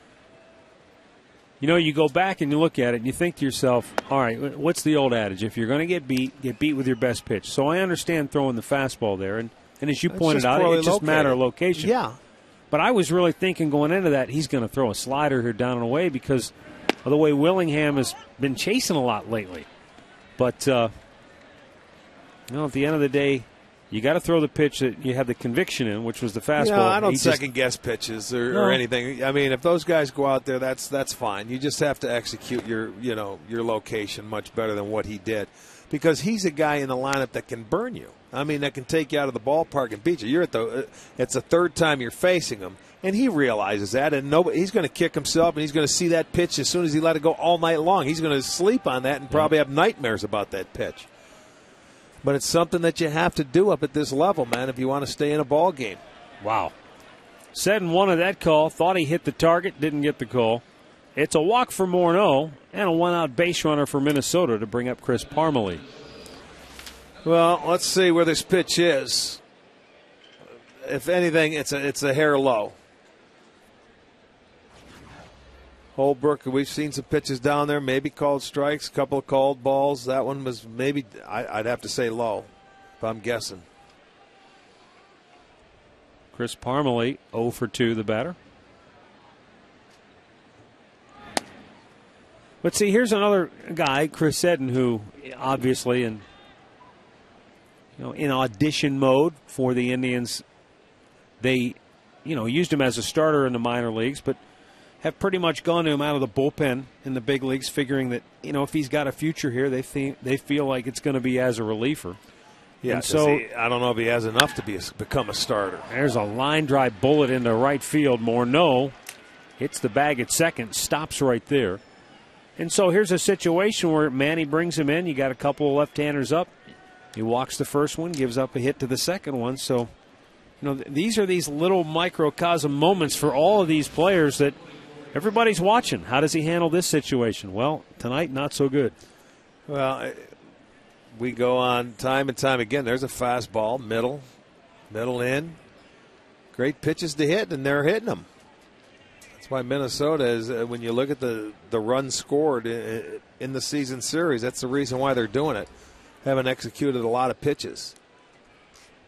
But it's tough to make decisions on players in September. Plouffe bangs one on the hole, a base hit in the left field, coming around third. Morneau waved home. Now puts the brakes on and stops, and a good idea because Rotino got off a terrific throw. Well, with Morneau, you don't have a chance. He was lumbering into third base. By the time Rotino got that ball, he was in shallow left field, and he was able to make a strong throw to the plate right on the money. It looked like Little was giving him the go sign, but kind of slow. He had him right here. He had his hands. You'll see him. Slow down, big boy. You're not going anywhere. Watch. Oh, there Sam, it was. Okay, I didn't see the little stop sign. I at did. the end. I saw the windmill initially. I didn't see the quick slow. No, he had on his palm. Stop. Red light. You're not going anywhere. He's got one hand painted red, one hand painted green. You put up the right hand, slop. So they're loaded up with nobody out, or with one out, and Chris Herman, 0 for 2, is the batter. So 5 guys have reached base safely here after the 5 straight. The nice play that Cabrera made to get the first out. They had 4 straight hits in the third inning. Now 5 straight reaching here in the fifth. So a game of streaks for Minnesota. They scored 2 in the third. They've scored 2 here in the fifth. looking for more, but a double play ball got Zach McAllister out of that third inning. Let's see if Chris Seddon can get the same result from Chris Herman. Maybe. Kipnis to Cabrera. Back to first. It's dropped by Kanzler, and the Twins keep the inning alive and score another run. I will say this, for a catcher, he got down the line pretty well. Just looked like something was missing there. I know it was slowly hit. Yeah, it was. It was, but I mean, even if he holds on, I don't know if they get him. But Kanzler dropped the ball. It's a backhanded flip, and they throw. No, he would have been safe, yeah. But Kanzler never caught the ball. Look at him. That's pretty good for a catcher. Look at that. That's good speed. Yeah, it is. You wait till you catch up here for a few years, kid. You won't be running that fast. Those knees will be sore. But he beats it out. They get another run. 5-2 Twins, and Florimon bangs it to third, where Chisenhall makes the play to end the inning. Minnesota with a 3 spot here in the 5th. They're on top 5-2.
Join Jim Donovan, Doug Deacon, and Mary Kay Cabot tonight for the GMC Berea Report. They'll provide injury updates and the latest news from Berea. It's the GMC Berea Report tonight at 11:30 right here on STO.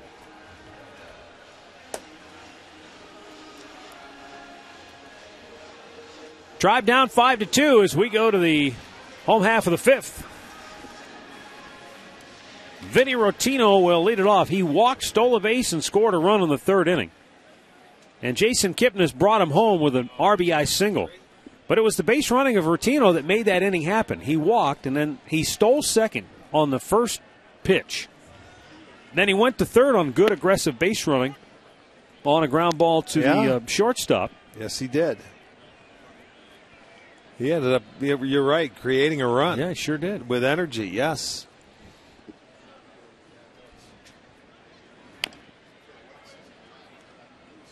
No balls, 2 strikes. Liam Hendricks has never won a game in the big leagues. 0-7 this year. Well, there's been times where they've spotted him an 8-run lead, and he wasn't able to hold it. And then also the last time he pitched against the Indians, he was up 4-0 and couldn't hold that. So, well, he just watched that one sail right past him for strike 3. Our game recap brought to you by your Northern Ohio Toyota dealers. As Drupal Cabrera's 15th home run of the year staked the Tribe to an early 1-0 lead. Minnesota came back to make it 2-1 before Jason Kipnis brought home Rotino to tie it again. And then Josh Willingham's 2-run homer put Minnesota up 4-2. They now lead 5-2 And you can find out about more than 30 Toyota offers available now at buyatoyota.com. Shin-Soo Choo is 0 for 2 tonight. Flied to deep center in the first, grounded to short his last time up. Choo 1 for 8 in the series.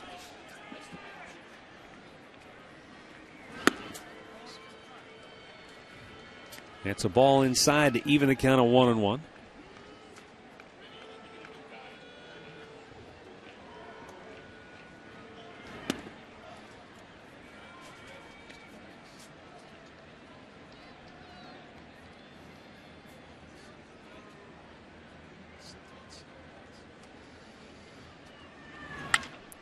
Out of play. Well, take advantage of the brand new customizable season ticket holder benefits package. It's called Tribe Rewards. You can spend points on experiences like throwing out a first pitch or attending a pregame press conference. Call 216-420-HITS for information.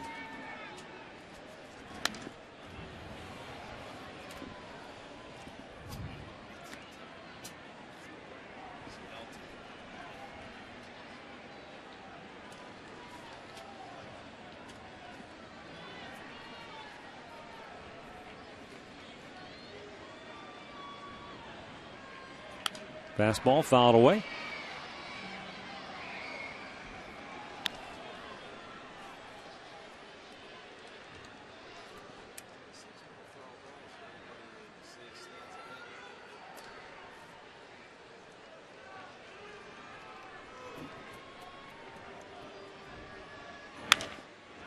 And that'll slice out of play.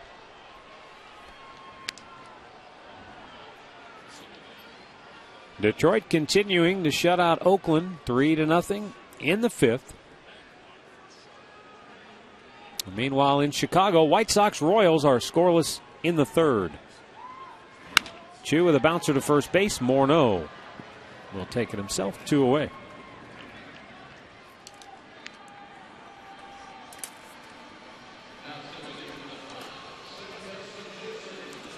Just going to bring up Jason Kipnis.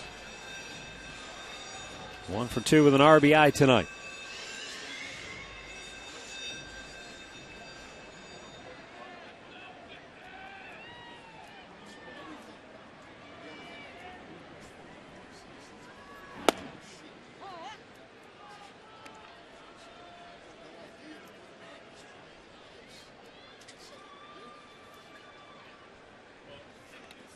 Bounced it in there.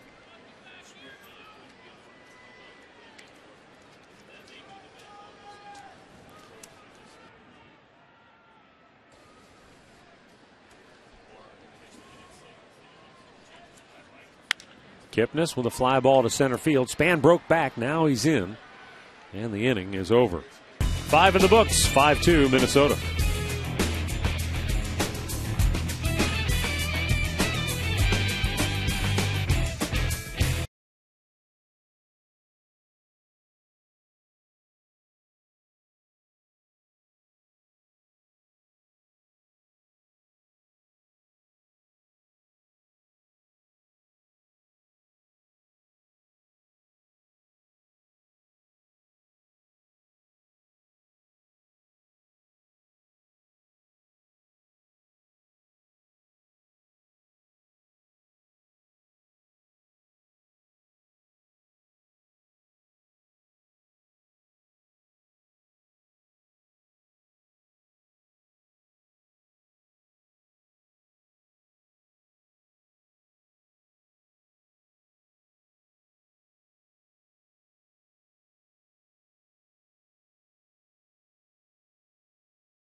Upcoming home game. It's the place to be for a chance to win Subway gift cards, Indians fun money, and get great discounts on your next Subway purchase. Subway, where winners eat.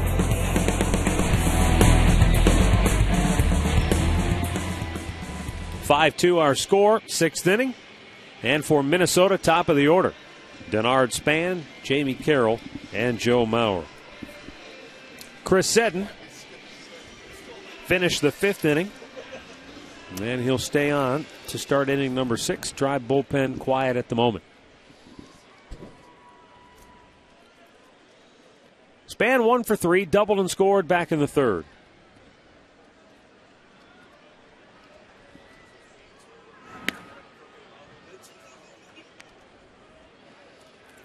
Setting a guy, a left-hander that's not afraid to throw his changeup to left-handed hitters. Started Span off with one right there. Pulled the bat back, it's 2-0.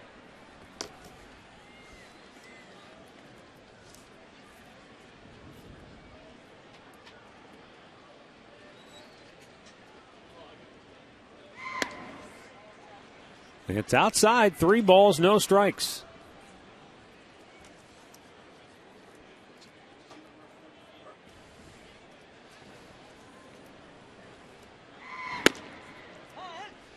Finds the strike zone, 3-1.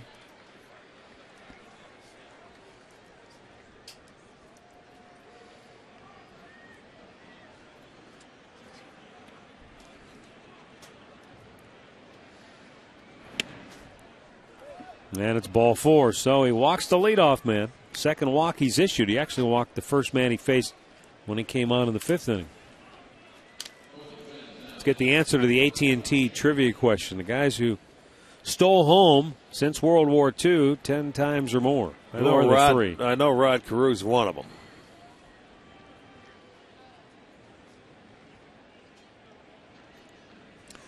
Paul Molitor, okay. Jackie Robinson leads them all with 19. I think Rod's stole 7 in 1 year.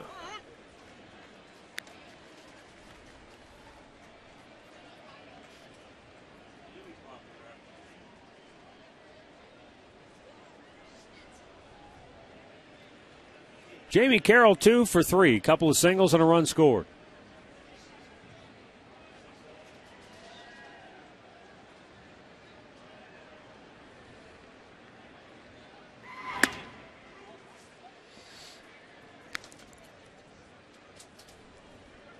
Well, this opens it up. The combination I'm sure Gardenhire likes with Carroll at the plate and Span on first base, but when you have Seddon who's not throwing strikes, it's tough to start a runner because he's all over the place right now. More balls than strikes, 10-9.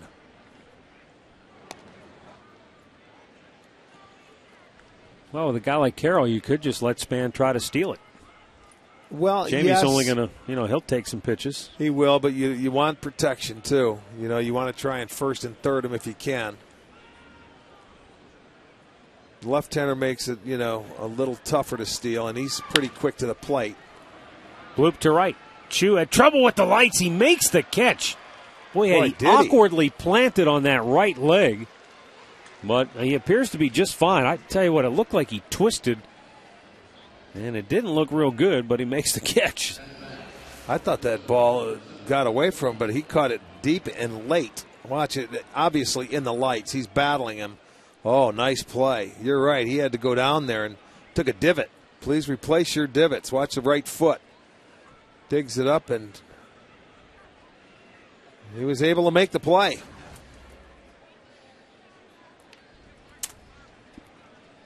One away for Joe Mauer.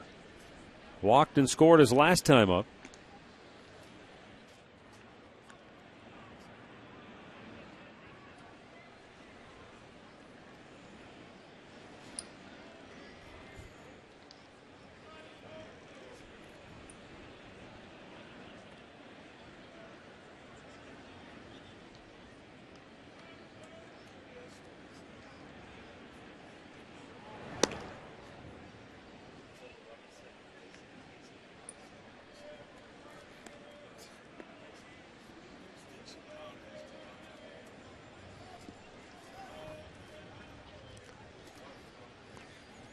Scott Main up working for the Indians now in the bullpen.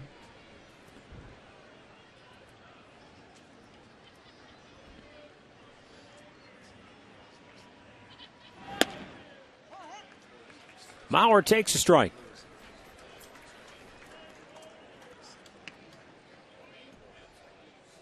Mauer flied to left in the first.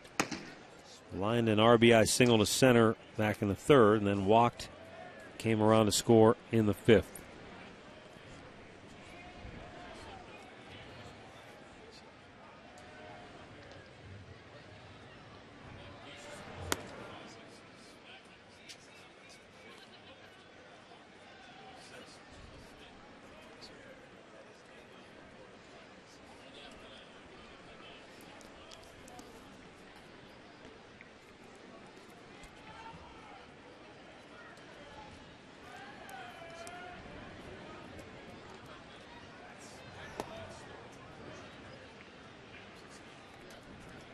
Tell you what's interesting when you talk about the batting race, and I don't know what Joe Girardi had in mind tonight. I could check the box score here in a minute, but Derek Jeter obviously didn't play last night. They were rained out. So does he play both games in the doubleheader? He was playing the field in the second game. I think he was DH in the first game. They won the first game, and I think Pettit got the win. He was supposed to play in the field in game 2. So he will, he'll get both games in terms of at bats. He didn't play in game 1, I was told. He did not play. Right. Okay, so, because that's interesting. A lot of times in the batting race, sometimes guys, I'm not saying this is Jeter's case, but when you get down to the end of the season, based on where you're at, if you're in a lead, some guys have chosen in years past to maybe I'll sit this last game out. Don't jeopardize it or take a chance of an 0-for and then lose the race by going 0 for 4 on a day. Well, you got to get down to that last day. I think it depends on where your team's at, and and how you're feeling physically, and that's a big part of it because Trout and Jeter and Miguel Cabrera. I mean, they're all fighting for playoffs as well as a batting crown. Mauer's really the only guy that'll be in a situation where his team won't have anything to play he's for. He's won it before. Wouldn't surprise me to see him go out there. It doesn't matter. Left, right. When he's locked in, he can hit anybody. Doesn't matter.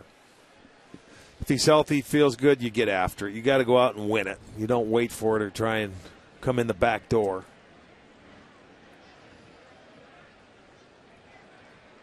The 1-2.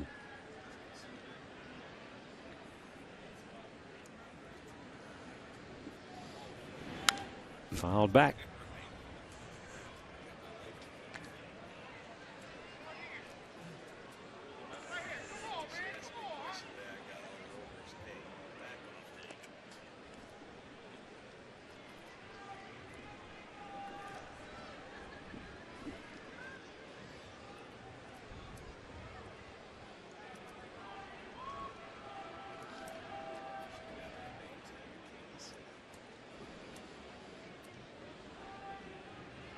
Now the set by Seddon, and the 1-2 with Span running. A swung on and missed, throw down. Not in time. There's your stolen base, 26.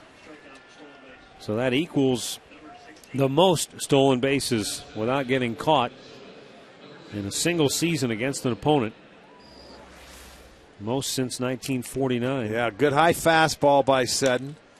And the ball's right there. It just skipped under the glove of Cabrera. Looked like it hit the bag, but Span steals it. He's now 6 for 6 this year against the Indians.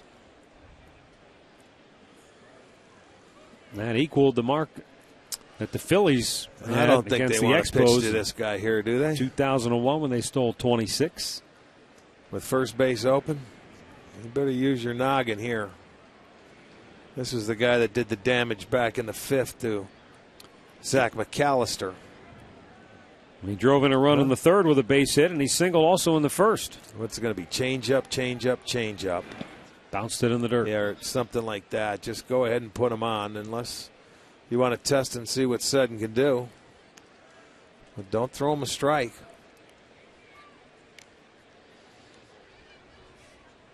See if he wants to get himself out. You've got the left-hander Morneau on deck. And that's where Seddon started his pitching, and he ended up walking Morneau back in the 5th.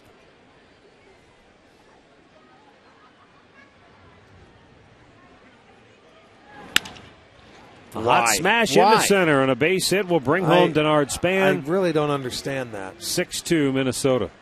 Do not understand. It was a changeup, 82 miles an hour. He knows what he's looking for. I just don't understand. When you let your RBI guys beat you in a game with first base open, to me that's wrong. I mean, you go into a series and you say to yourself, don't let this guy beat you. And you know what? His last 2 at-bats, he just beat you twice. Once, shame on you. Twice, shame on me.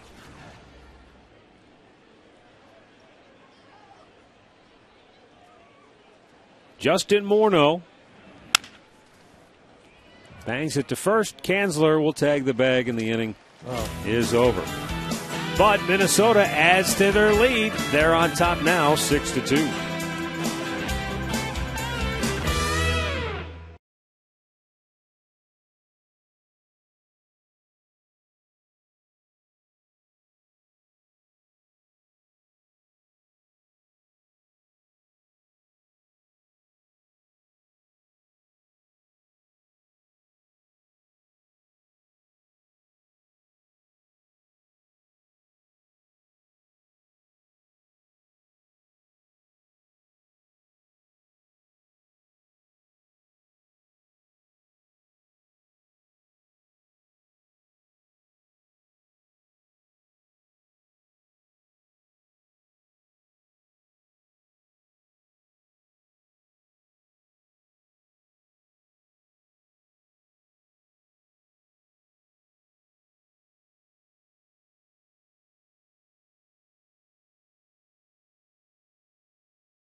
And Liam Hendricks, who is now qualified for his first Major League win, will stay on to pitch the 6th inning. As Drupal Cabrera, Carlos Santana, Michael Brantley due up. Cabrera showing bunt, takes a strike. His best game of the year came in Seattle, or against Seattle, where he went 9 innings. Gave up 3 hits and 1 run, but he got beat 1-0 against Felix Hernandez.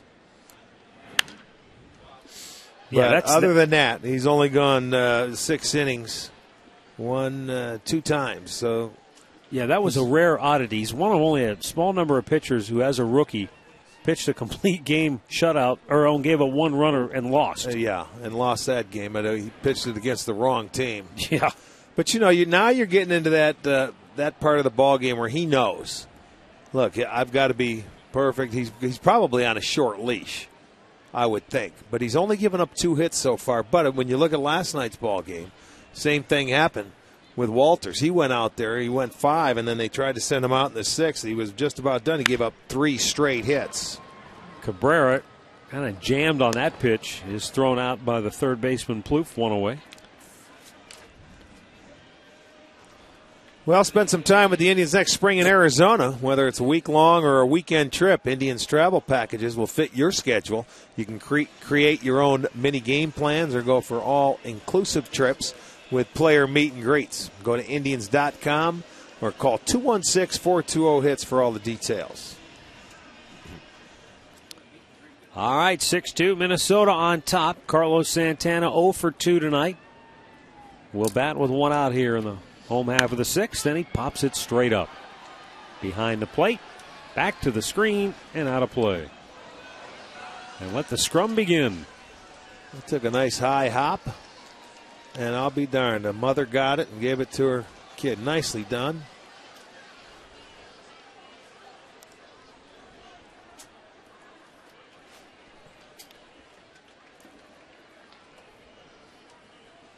'90th pitch of the night for Liam Hendricks coming up right here.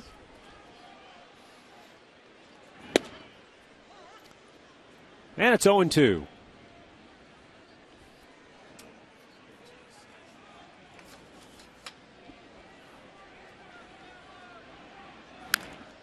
Ooh, he fouled that off his front leg. Santana down in a heap.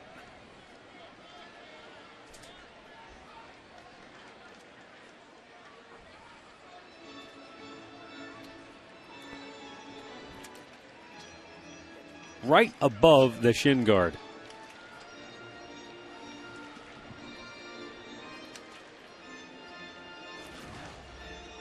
If he were to wear a suit of armor, how many dents would it have in it by season's end? Oh, it would look like the Green Monster at Fenway Park. Yeah, right. With all the dimples in it. He has. I mean, he can follow it off with the best of them. And with the protection off his toe, off his foot, he takes foul tips behind the plate. I don't know if anybody gets hit or dinged more than he does throughout the course of a night, a game, or even a season.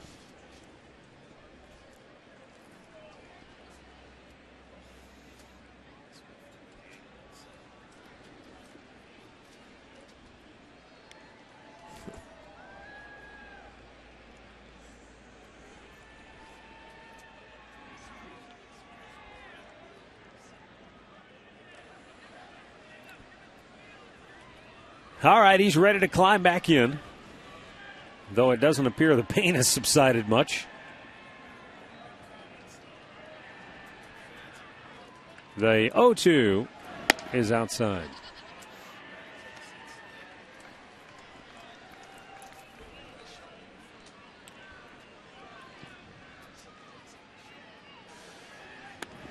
Down low, 2-2.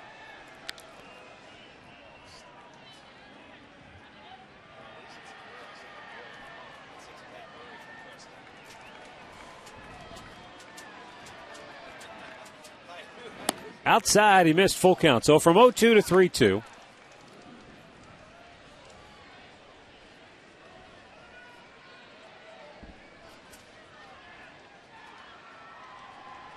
Then the payoff pitch. He walked him. How about that? Had him 0-2 and missed with 4 straight.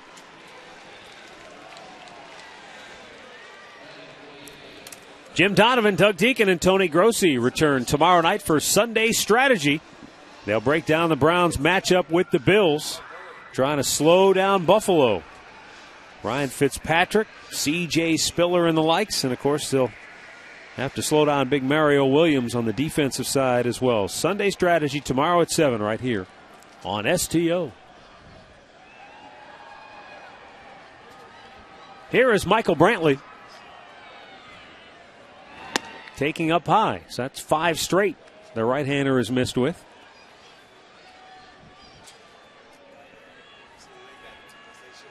And here comes the pitching coach, Rick Anderson.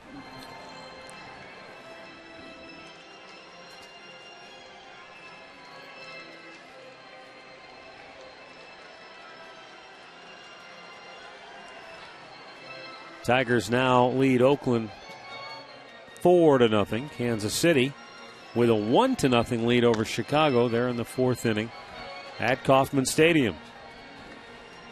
Indians will be headed to Kansas City after tomorrow's series finale here against Minnesota. They'll spend the weekend taking on the Royals. And then next week, 3 games in Chicago against the White Sox, who are locked in a battle with Detroit for the top spot in the division and a playoff berth at stake. Brantley with a one-hop, couple of hops smash to Carroll, and they turn a double play to end the inning. 6 complete. It's the Twins 6 and the Indians 2.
Tribe Rewards. You get points. You can use them however you want. Come to Progressive Field, throw out a first pitch, or attend a pregame press conference. You can get more information on season tickets by calling 216-420-HITS. And then don't forget, it's easy to get over here to the ballpark. You can take free shuttles from Ohio City, get guaranteed parking right next door in the Gateway Garage, or jump on the RT rail service. It's all of those transportation options the Indians have for you. You can get more information on those by logging on to Indians.com. Matt, Rick, we'll send it back up to you guys.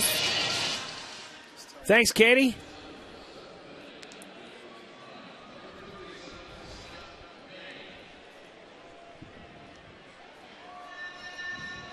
That's all for Chris Seddon as Scott Main comes on.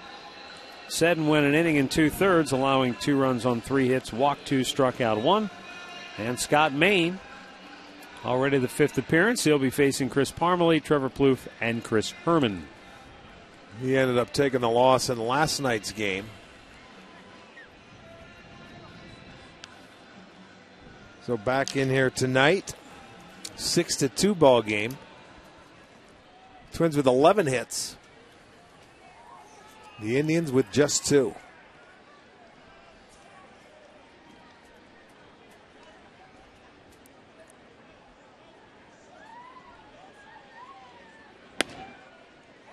Strike to the outside corner.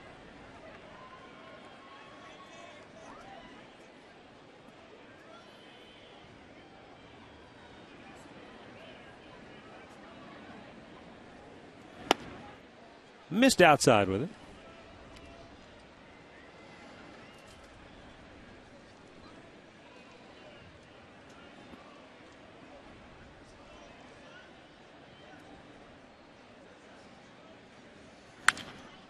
High pop, that's going to go out of play.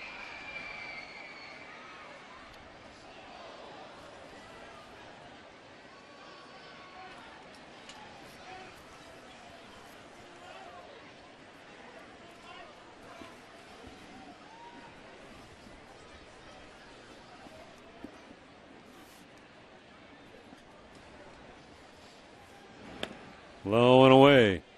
2 balls and 2 strikes.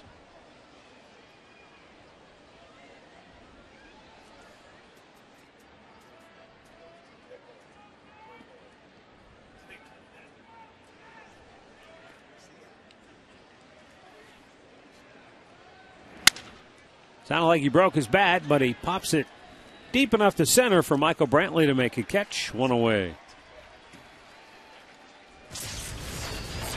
Here's our great clip of the game from last night. Vinny Pistano, talking about helping your own cause. A great stab and a perfect throw to nail the pinch runner Darren Mastriani at second base. And as you pointed out, Mastriani got cut in a tough situation. Yeah, but took Plouffe a base hit away from him, and that was just a beautiful play. Pistano was still upset with himself after giving up the 0-2 hit, but I'll tell you what a great job he did of making that play.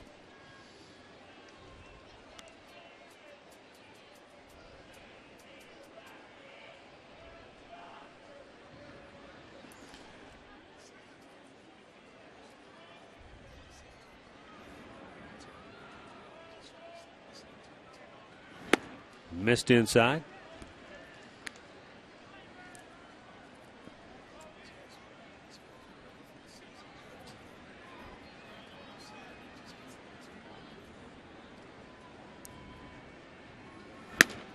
That's outside, 3-0. Well, in the American League's Western Division, the Texas Rangers began the night with a 3-game lead over Oakland, while the Angels are 6.5 out. Angels taking on the Rangers, but Texas missing a couple of their big boppers from the lineup. Both Josh Hamilton and Adrian Beltre sidelined. Beltre has some kind of an intestinal flu, and Josh Hamilton is out with what they're calling a sinus problem. Their general manager, Josh Daniels, said he was hopeful that they wouldn't be out for long, but doesn't really have a timetable for either one of their return. Well, that's a team that certainly has plenty of offense even without those two. True. Yes, they do. But when you're nursing a 3-game lead. Well, and you know they have 7 to play with Oakland still remaining. So you want them back. So you can't push them now and try and get them through because they've you know, they're in their division the rest of the way. They've got the Angels here, and they've got 7 with Oakland. Meanwhile, Justin Verlander is shutting out Oakland. Tigers leading 4-0. High pop on the infield. Kipnis circles under it. 2 down. I'm going to bring up the Minnesota catcher, Chris Herman.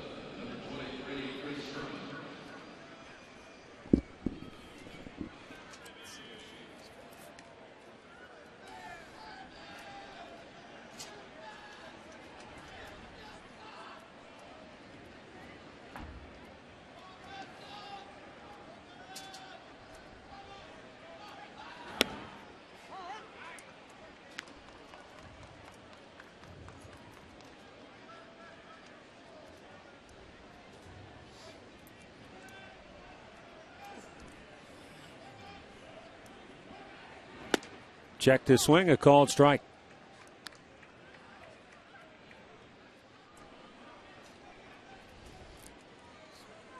Just an update on the information Al gave us earlier about Brett Anderson. They're calling it a strained oblique, a right oblique that caused Brett Anderson to leave that game for the Oakland A's on his 48th pitch with the bases loaded.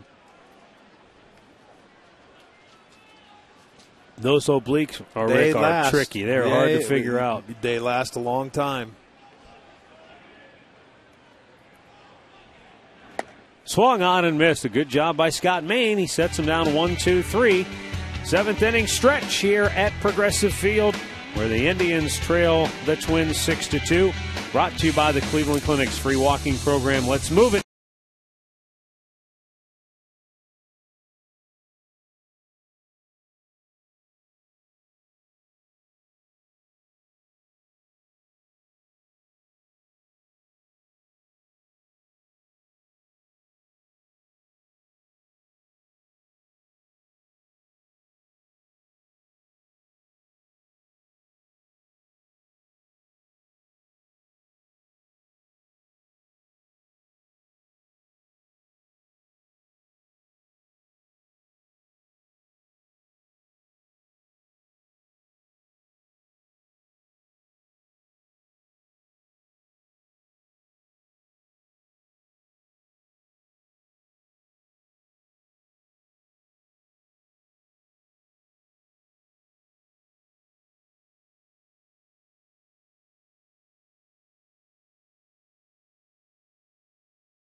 Boy, guys have a little too much time on their hands, I think, tonight. 6-2 is our score. Minnesota on top. And as we go to the bottom of the 7th, we give you a look in from our Panini's camera. Stop by and get overstuffed at Panini's Bar and Grill. Liam Hendricks went 6 innings tonight.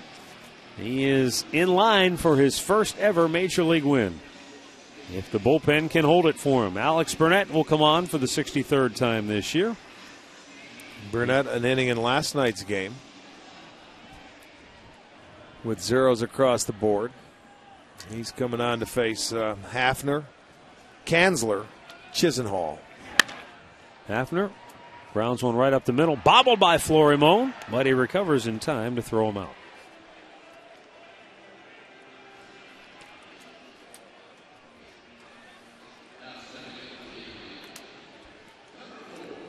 And with one out, Russ Kanzler coming up 0 for 2 on the night.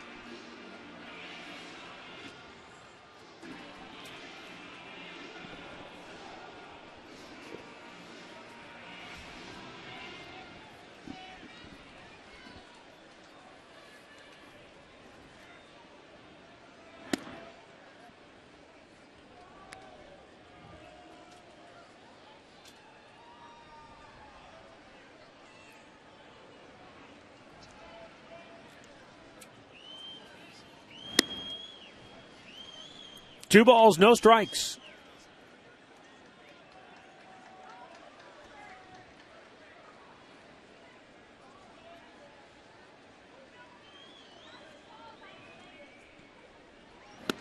Throw it by him at 93 miles an hour. 2-1 to count.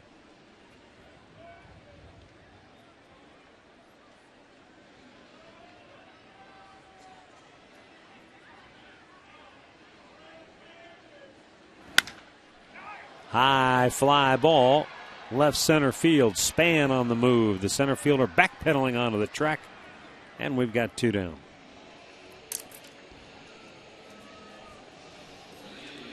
Well, the home run by Asdrubal Cabrera hit back in the first has us up to $7,620 donated this year to the Gathering Place, a wonderful, caring community that helps those who have cancer and their family members deal with the deadly disease. And you can learn more by logging on to touchedbycancer.org. Thanks to Great Clips for helping us with our donations this year.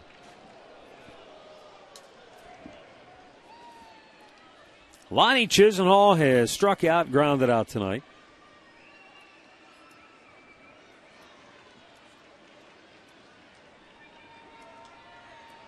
The Indians have just 2 hits in the ballgame. Cabrera's homer in the first, and Jason Kipnis' RBI single in the third.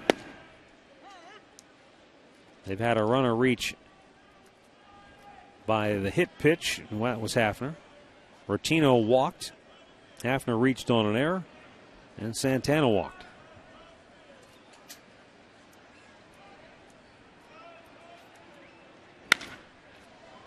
In the air, left field. Willingham makes the catch. The Indians go 1-2-3. We'll go to the 8th. 6-2 Minnesota.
Without the express written consent of the Cleveland Indians.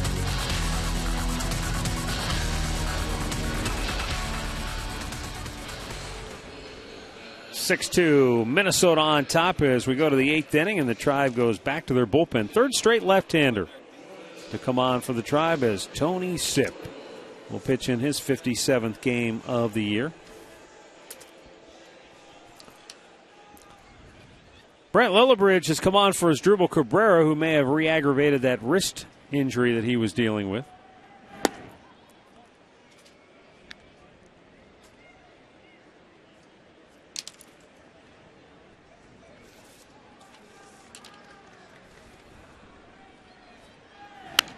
Back out of play.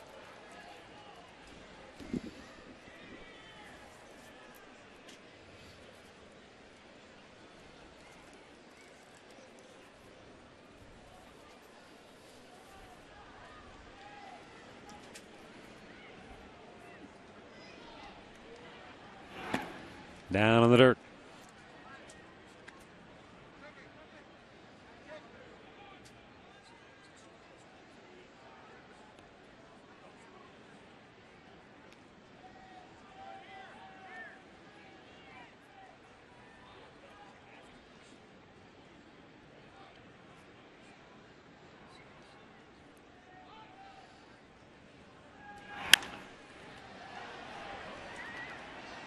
Popped out of play.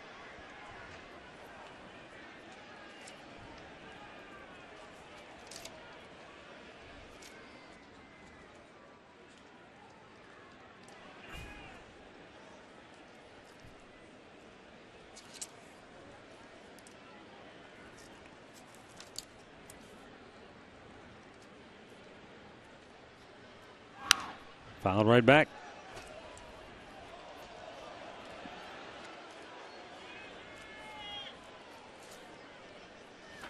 Sip was one of the few pitchers that did not see action last night when they used a 10 pitchers last night, which is a high. Franchise record. Franchise record, right. Hit on the ground of the second baseman, Kipnis. Florimon is out number 1. Our in-game box score brought to you by your Northern Ohio Hyundai dealers, who invite you to come see the all-new 2012 Sonata. Visit northernohiohyundaidealers.com today. Josh Willingham has had the big night, 4 for 4, with a 2-run homer and a couple of RBI singles. He's driven in 4 of their 6.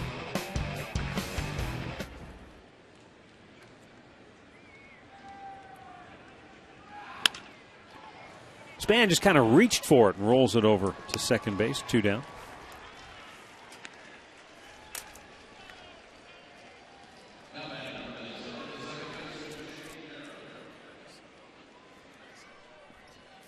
Jamie Carroll, 2 for 4 tonight.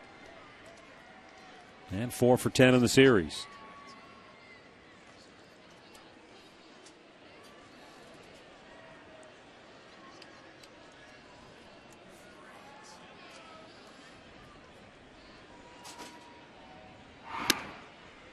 Fastball strike to the outside edge.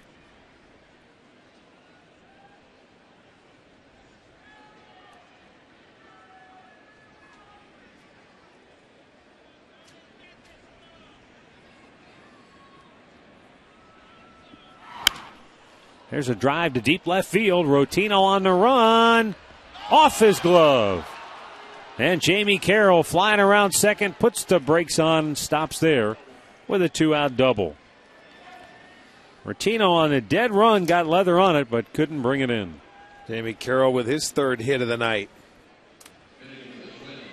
You know, you don't expect Carroll to hit that ball. It's all the way to the track, getting close to the wall, but he had, on a dead sprint, hit the glove. As an outfielder, if it hits leather, you should catch it.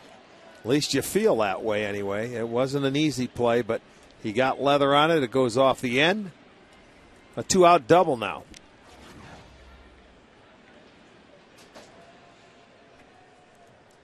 Joe Mauer, an RBI single back in the 3rd. Walked and scored in the 5th.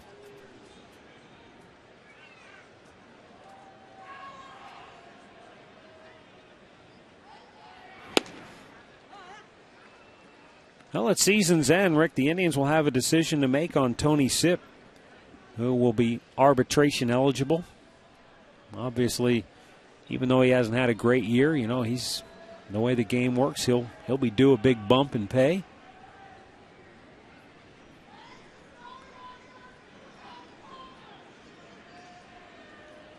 The 0-1. Down low. Well, you know, without Perez this year, who's missed all of the year, it's been a lost year for him, and you won't see him the rest of this year. Who knows what's going to happen, if he'll ever come back next spring and be healthy. Nick Hagedorn broke his hand. He's starting to throw again. Yeah, but he didn't complete a year. Nope. He lost a year as well. Self-inflicted injury. Line drive left field. Rotino races in, dives in, did not make the catch, says the umpire. Rotino felt like he did make the play, but the third base umpire, Mike Machlinski, said he trapped it. Here comes Manny Acta, and Vinny Rotino can't believe it. I tell you what, just with the naked eye, I thought he caught it. I did not see a trap, but let's take another look at the replay and see what we see there. This is not a reviewable play. Well, you might be right. Let's see. He gets the glove. Oh, he that's did. a catch. That's a catch. It sure is. He was closer than anybody else, and he missed that call. The only thing I'm not sure is, can he go and get help? Could another umpire overrule you know him? what? Yeah, I think they can. If he feels Joe West might have had a better angle, but he's got to ask for it. Joe West is going to let Manny have his say. He's the and crew move chief. around, but you've got to convince Machlinski. He is going to go ask. Well, then if he does, then they can call it out. And he's going to call the home plate umpire. Now they can't overturn that. If he asks, he wasn't sure. He did catch that ball. Sure did. We showed John the replay, and he's going to explain his thing. And now, who had the next best view of it? I'll tell you what, he was the closest one to it, so you figure, how can he miss it? Now, nobody else could see it from first base, I wouldn't think, from there. I think Joe may be asking, did anybody else see it? Maybe he didn't see it. You know what? I don't know who saw it, because you got a guy on second base. Carroll got a good read on it, and he took off. You could have doubled him off anyway. Well, there's but two there's outs. Two outs. That That's would have right. been the last He's off out of the inning. Okay. Well, you know what? I don't know. I don't think they see it. I think it's an awful lot of talk. If somebody would have saw it. If you didn't see it, right, they would have came back and said, okay, he caught it, you're out. Because it's the third out of the inning. There's nothing to really determine about, well, where do we put the runners. If he caught it, the inning's over. So he's explaining still himself talking right now. I thought I saw it bounce. I'd be surprised if they change it right now, just from what I'm seeing. Joe West is really grilling Machlinski here. And I think he's asking him if he's comfortable with overturning it. And they made him overturn it. Now you're going to get Ron Gardenhire to come out. They made the right call. I will say that. Yep, they got it right. They did get it right. Give them credit where credit is due. The initial call was wrong, but they got together and got it right as Rotino made a nice play.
Got himself thrown out of the ball game, and I'm sure Joe West gave him more latitude than normal because it's an unusual circumstance in which they overturn a call on the field.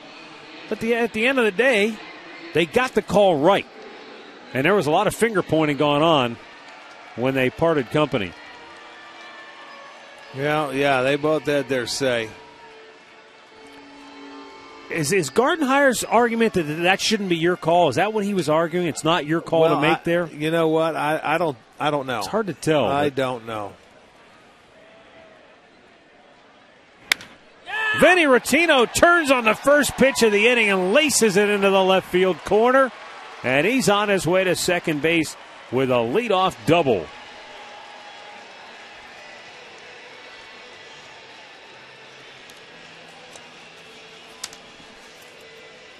It's the third hit for the Indians, and Rottino was ready for that pitch on the inside corner, fastball. And you can see he turns on it, gets it into the left field off the wall. He goes.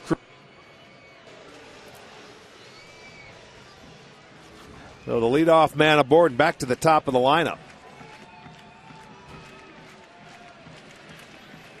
Shin-Soo Choo 0 for 3. Taps it foul.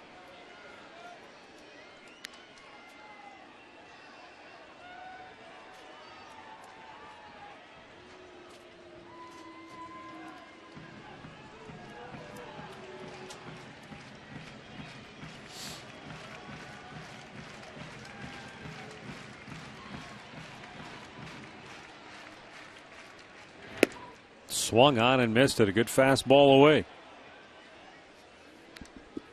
0-2 the count.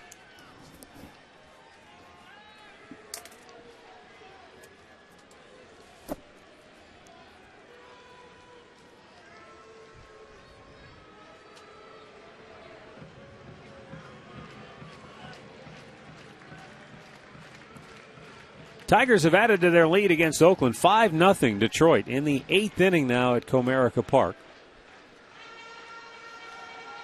Meanwhile, in Kansas City, the White Sox lead Chicago 1-0. They're in the 6th inning. The Royals. What did I say? The White Sox lead Chicago. It's not an inter-squad game tonight. Might as well be, right? No. Kansas City, sorry. Kansas City leading Chicago 1-0 in the 6th.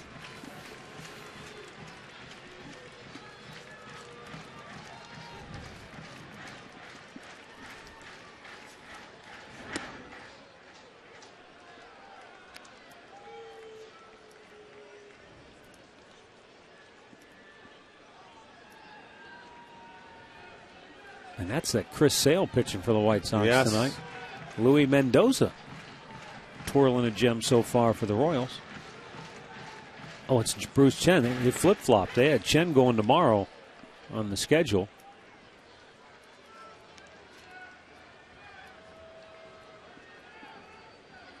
So they must have moved Chen up a day. Yeah, Bruce Chen's one of those guys that every once in a while he can do that. You know, he'll pitch a gem every once in a while. He can handcuff an offense. That left-hander's funky enough with that arm angle. He sure can. He doesn't throw hard, but he can certainly do it. Now the 2-2. And a foul out of play.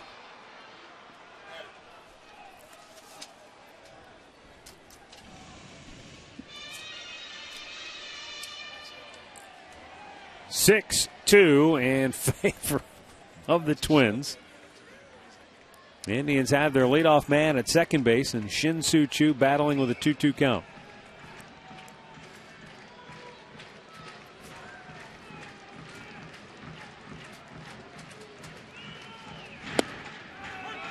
He's going to ring him up. Sam Holbrook strikes out Shin-Soo Choo.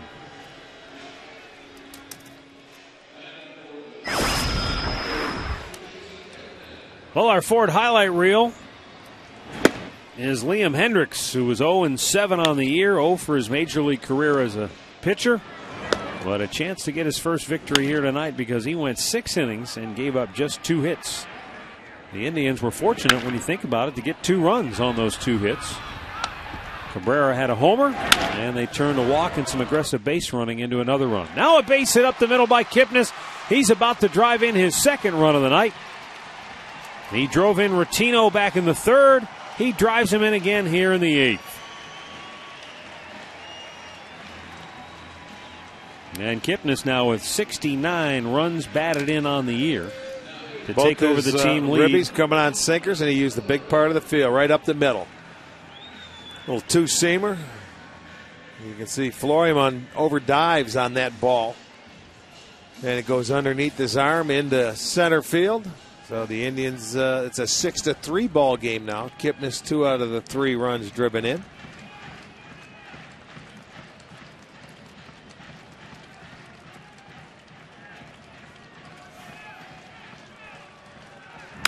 Lillibridge with his first at bat of the night punches a base hit into right field. And back-to-back singles for the Tribe. Putting the pressure on Alex Burnett. Ron Gardenhire, Rick Anderson talking things over on the top step of the Minnesota dugout, and the pitching coach is about to make his way to the diamond.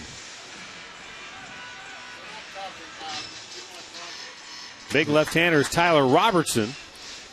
Yeah, he may be here for one more hitter with Santana from the left side, but Santana could tie this ball game up with one swing of the bat. So Anderson's going to go out and talk to Burnett. The tying run will come to the plate here. In the bottom half of the 8th, only 1 out. 3 hits in the inning for the Indians. They had 2 all game. They've got 3 in the 8th. You know, that terrific play by Rotino defensively, and what happens? He gets the lead off the next inning. He gets the base hit and sparks them. And all of a sudden they got a little run going here. Momentum on their side. Can they keep it going? Santana's had some chances of late, but it seems like every time he gets into these RBI situations, he gets overly aggressive. You go back to last night, great opportunity. And he had a good hitter's count. Well, he popped one into shallow left field and couldn't get that run home from third when they needed it. The 1-0. Bounced it in there. And the runners almost got caught. Kipnis was making a bolt toward third, which sent Lillibridge toward second, but Herman was able to pounce on it quickly. And Kipnis then slammed on the brakes, as did Lillibridge. Well, you have to keep your head up. If you're the backdoor base runner, you've got to keep your head on the guy in front of you.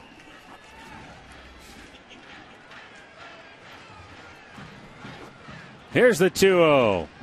Santana sends a high drive to deep center. Back goes Span. And he makes the play for out number 2. Kipnis tags and goes to third. Santana felt like he just missed hitting it out of here. And that's going to be all for Alex Burnett. So Santana flies to deep center for the second out of the inning. And Gardenhire will go get his left-hander to face Michael Brantley. A timeout with our score. Minnesota 6, Cleveland 3.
member of the Indians front office and the scouting department. 37th appearance of the year, 2 up, 2 down, 5.70 ERA. He'll be facing Michael Brantley in a key spot with 2 on, 2 out. Yes. He's the tying run at the plate. Robertson got his second win in last night's ball game here. So he'll match him here and try and get through this inning. But the Indians with 3 hits in the inning and 1 run in.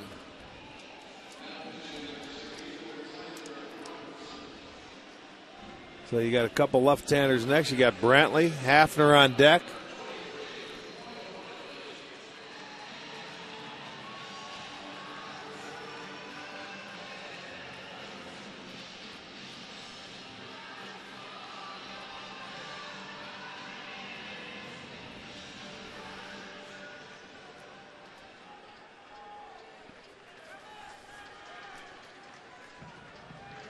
First and third. Robertson deals. And it's outside, ball 1.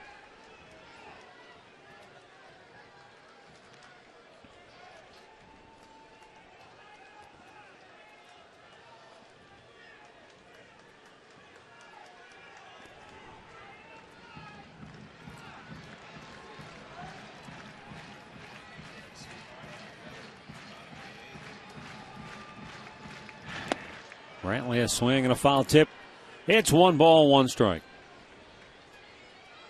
Dodgers shutting out the Nationals in game 2 of their doubleheader 6-0. Washington won the first game 3-1. Brewers about to shut out the Pirates. 3-0 is the score in that game.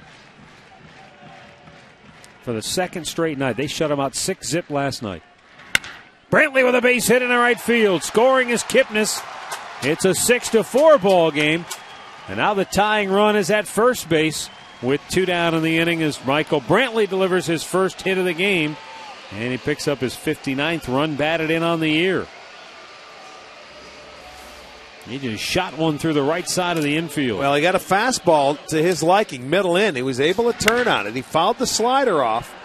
Lowbridge had to back off, and that's why he couldn't get to third base. So Kipnis comes in to score the second run of the inning.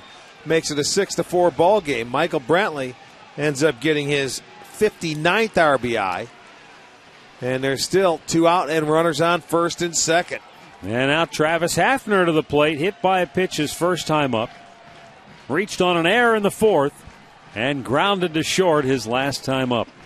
And here comes Rick Anderson, the pitching coach.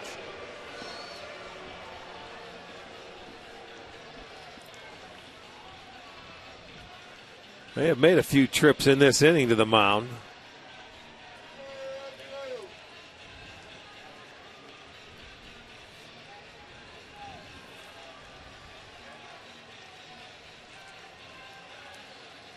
Well, Manny Acta was asked the other day about Travis Hafner, what he thought Hafner could bring to the club at this point in the season. And Manny said, well, if he's healthy and if he's productive, he makes us a better team. The problem is with the second half of that statement, if he's productive. Because that's been a problem for the part of the season when he was healthy, when he was in the lineup. He really wasn't the productive Travis Hafner that they were hoping he would be.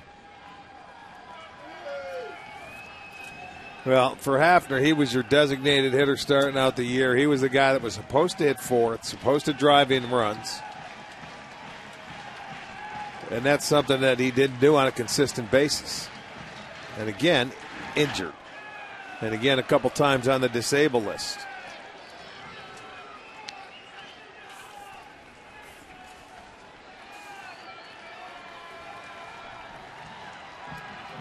This is just the 61st game that Hafner has played in this year. In just over 200 at-bats, 11 homers, and 32 runs batted in. But a chance to do some damage here. The 2-0 pitch in for a strike.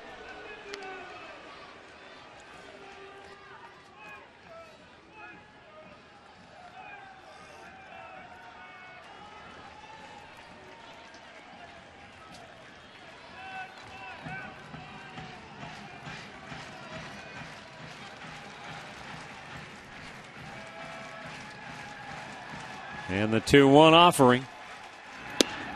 Way out in front, 2 balls, 2 strikes.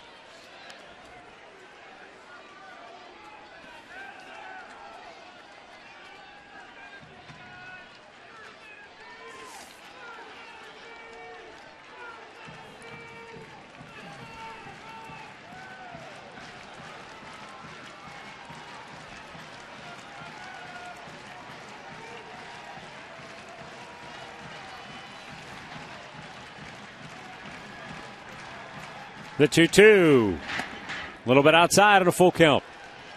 Russ Kanzler would be next. Everybody will be moving on the 3-2 pitch. So that gives the Indians a little bit of an edge with good speed on the bases.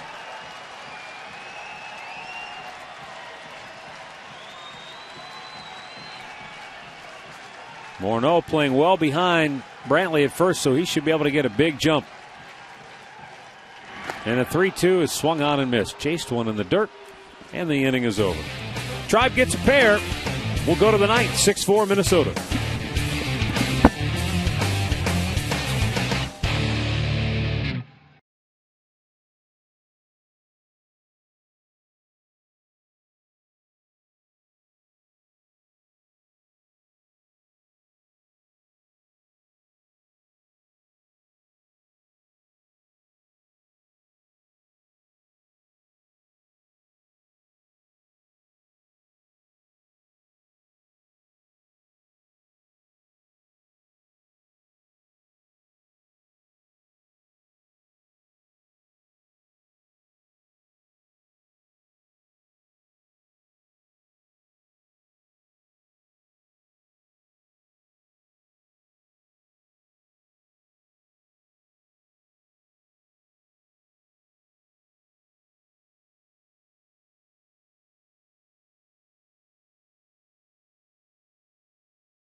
As he had a night. Yes. 4 for 4 with 4 runs batted in. Well, he has done the damage, and a couple of times they pitched to him when they shouldn't have, and he has certainly made him pay.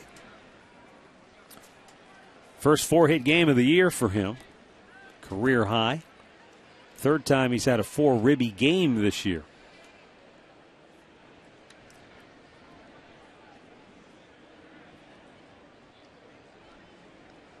After 3 straight left-handers out of the Indians' bullpen. Herman, the first right-hander to work since Zach McAllister, the starter, who went 4 1/3.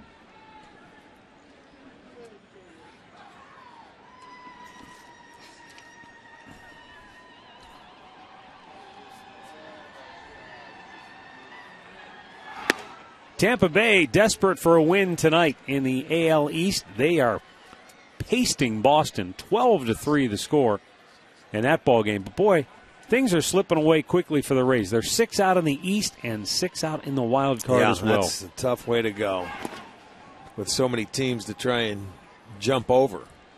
They played so well for so long and picked the worst time of the year to go into a 4-game losing streak. That's how fast, when you get to this point in the year, it can get away from you. You drop 4 in a row. In the meantime, the Yankees and Orioles have both won a couple, 3 in a row. Just missed outside. Did Herman thought he had him rung up. Didn't get the call. He wanted it. But Sam Holbrook didn't raise the right arm.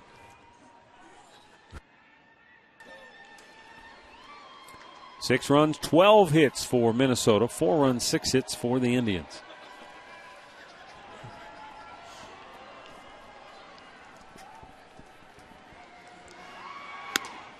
Wow, took off on that fastball. And now a 3-2 count.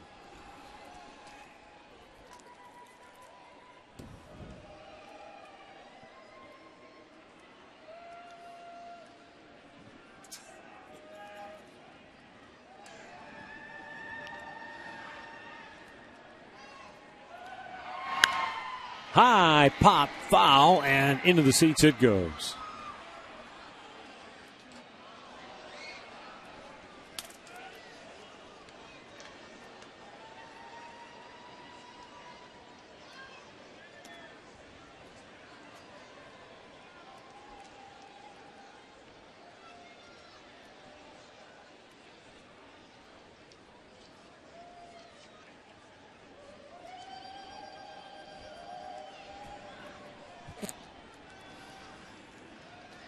The 3-2.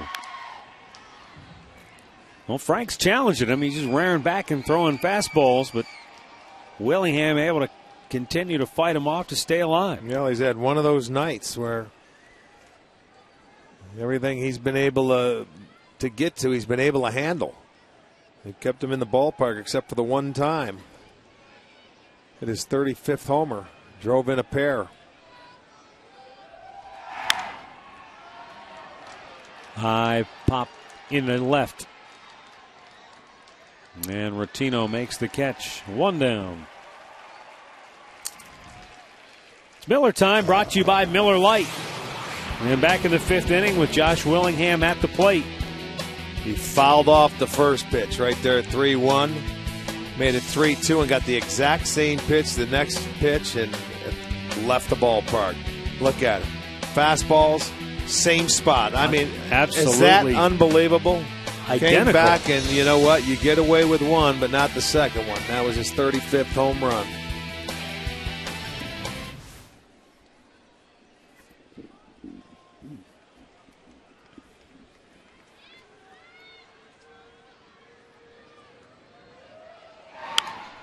Justin Morneau fouls it back. 1-1 to count.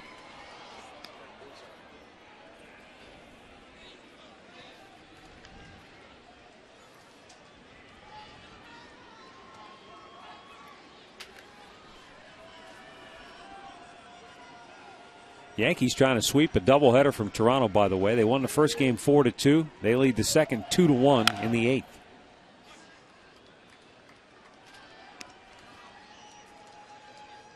So they're going to keep Baltimore on their heels. The Orioles out in Seattle went 18 innings before they finally bested the Mariners. Glenn Perkins ready to come in for Minnesota in the 9th.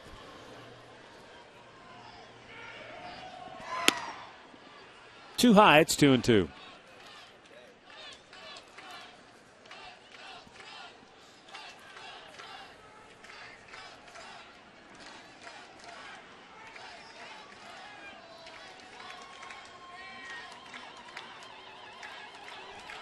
The 2-2.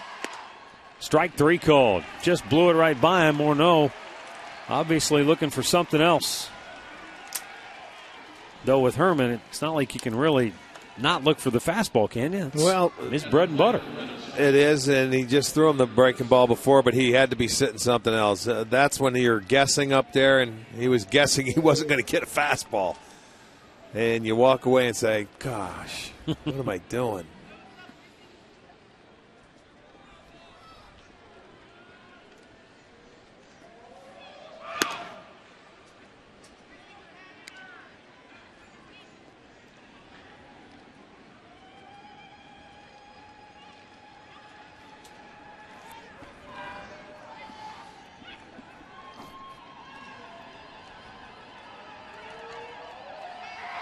That's the thing that, you were talking about it earlier, about Sandy Alomar saying one of the things that Zach McAllister is improving on and needs to continue to work on is making those adjustments pitch to pitch, picking up on what the hitters are telling him feedback-wise.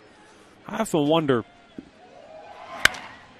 if hitters do give you some telltale signs if they're looking for a certain pitch and how easy those are to pick up on for a pitcher. They might. We'll go to the last of the ninth. We'll try to rally against Glenn Perkins next.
Six-4 Minnesota, bottom of the ninth. And Glenn Perkins on for Minnesota, looking for his 13th save of the year. Bottom third of the Indians' order will be due up.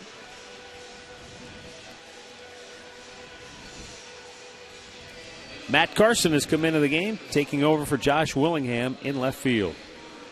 Ben Revere takes over for Chris Parmalee in right field. Okay, they have a little speed out in the outfield now. Indians going to need a man aboard to get that tying run to the plate.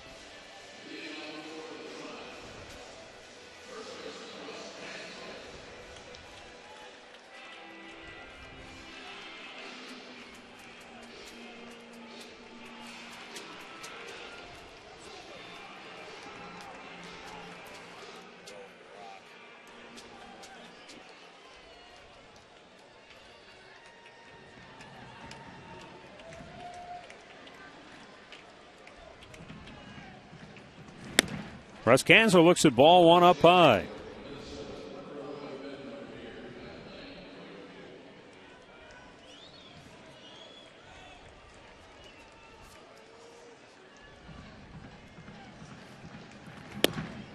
There's a strike.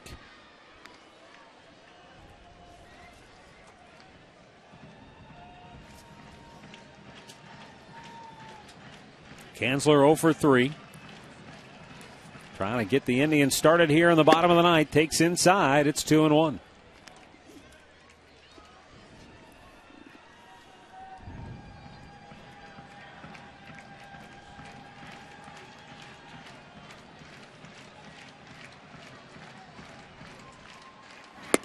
Low, 3 balls and a strike.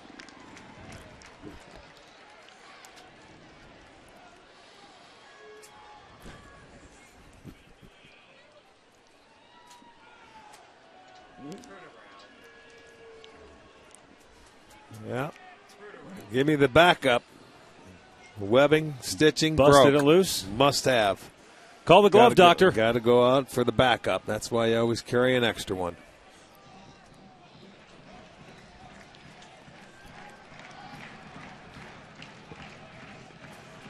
Three 3-1 pitch.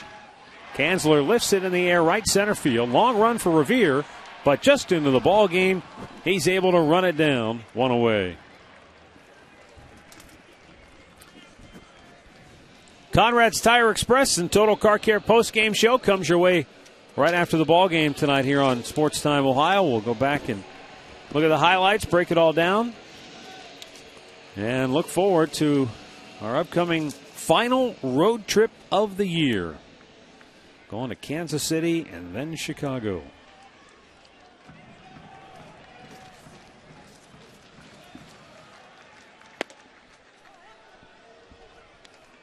Lonnie Chisenhall 0 for 3 tonight.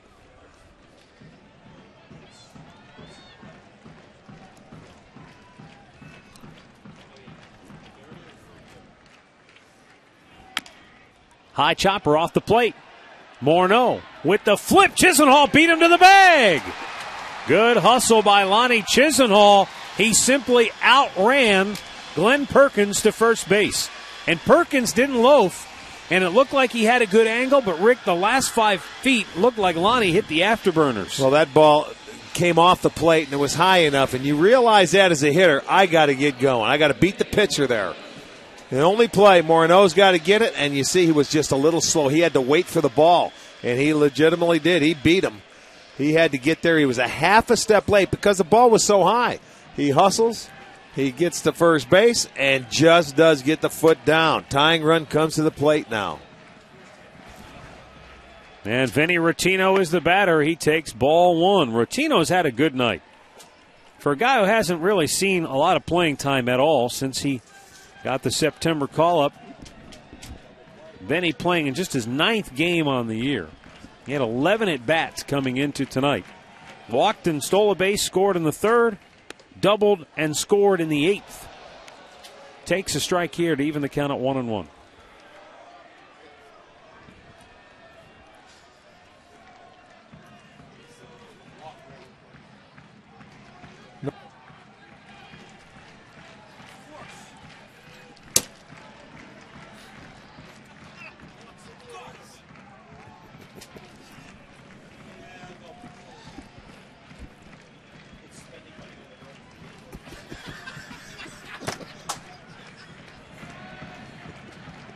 Perkins eyes the runner. He deals, and Rotino backs away. It's 2-1.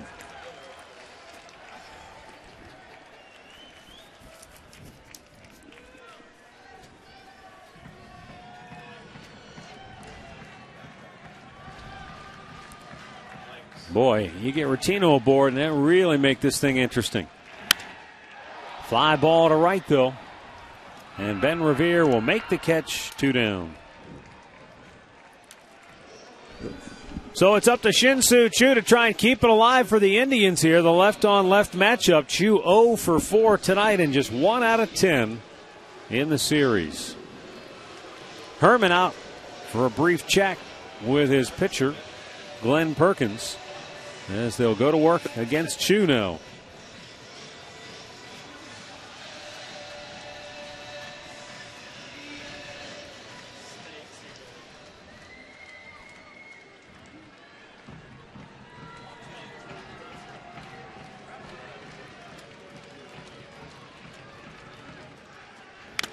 Fouled it right off the mask of Herman. Oh boy, and that went into the seats. That got up over the screen. Took it right off his face. Look at him. He's flinching right there. That's a tough one there. Yeah, you're okay. Look, and he's smiling, but that is a direct hit, and I mean deflected over the screen.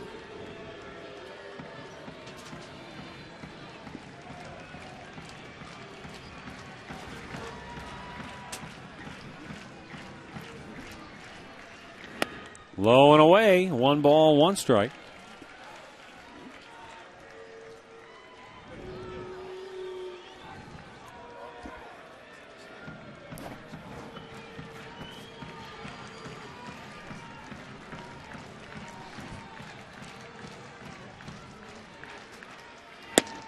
Threw it right by him. 1 ball, 2 strikes.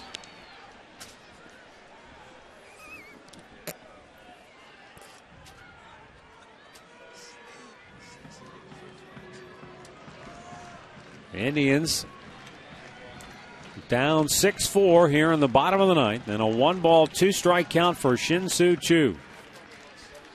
And he strikes him out to end the ball game.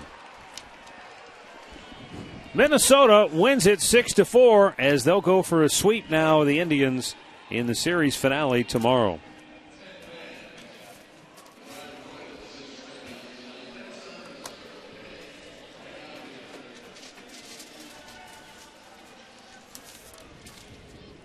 Time now for our key play of the game, brought to you by KeyBank. Well, you go back to that fifth inning, and I mean a pitch that he left down the middle with this guy hitting. You could not afford to. You had first base open, and you didn't have to go at him. They did. They chose to go at him, and I'll tell you what, he made him pay. It was a 2-run homer. They never looked back for there. Tonight, Willingham with a terrific night. He had 4 hits, 4 ribbies. Get to a Key Bank branch now and rake in big savings on a car loan or home equity loan during Key Bank's Rake It In loan event. Final numbers tonight: Minnesota 6 runs, 12 hits, 1 error, 9 left. For the Indians, 4 runs, 7 hits, no errors.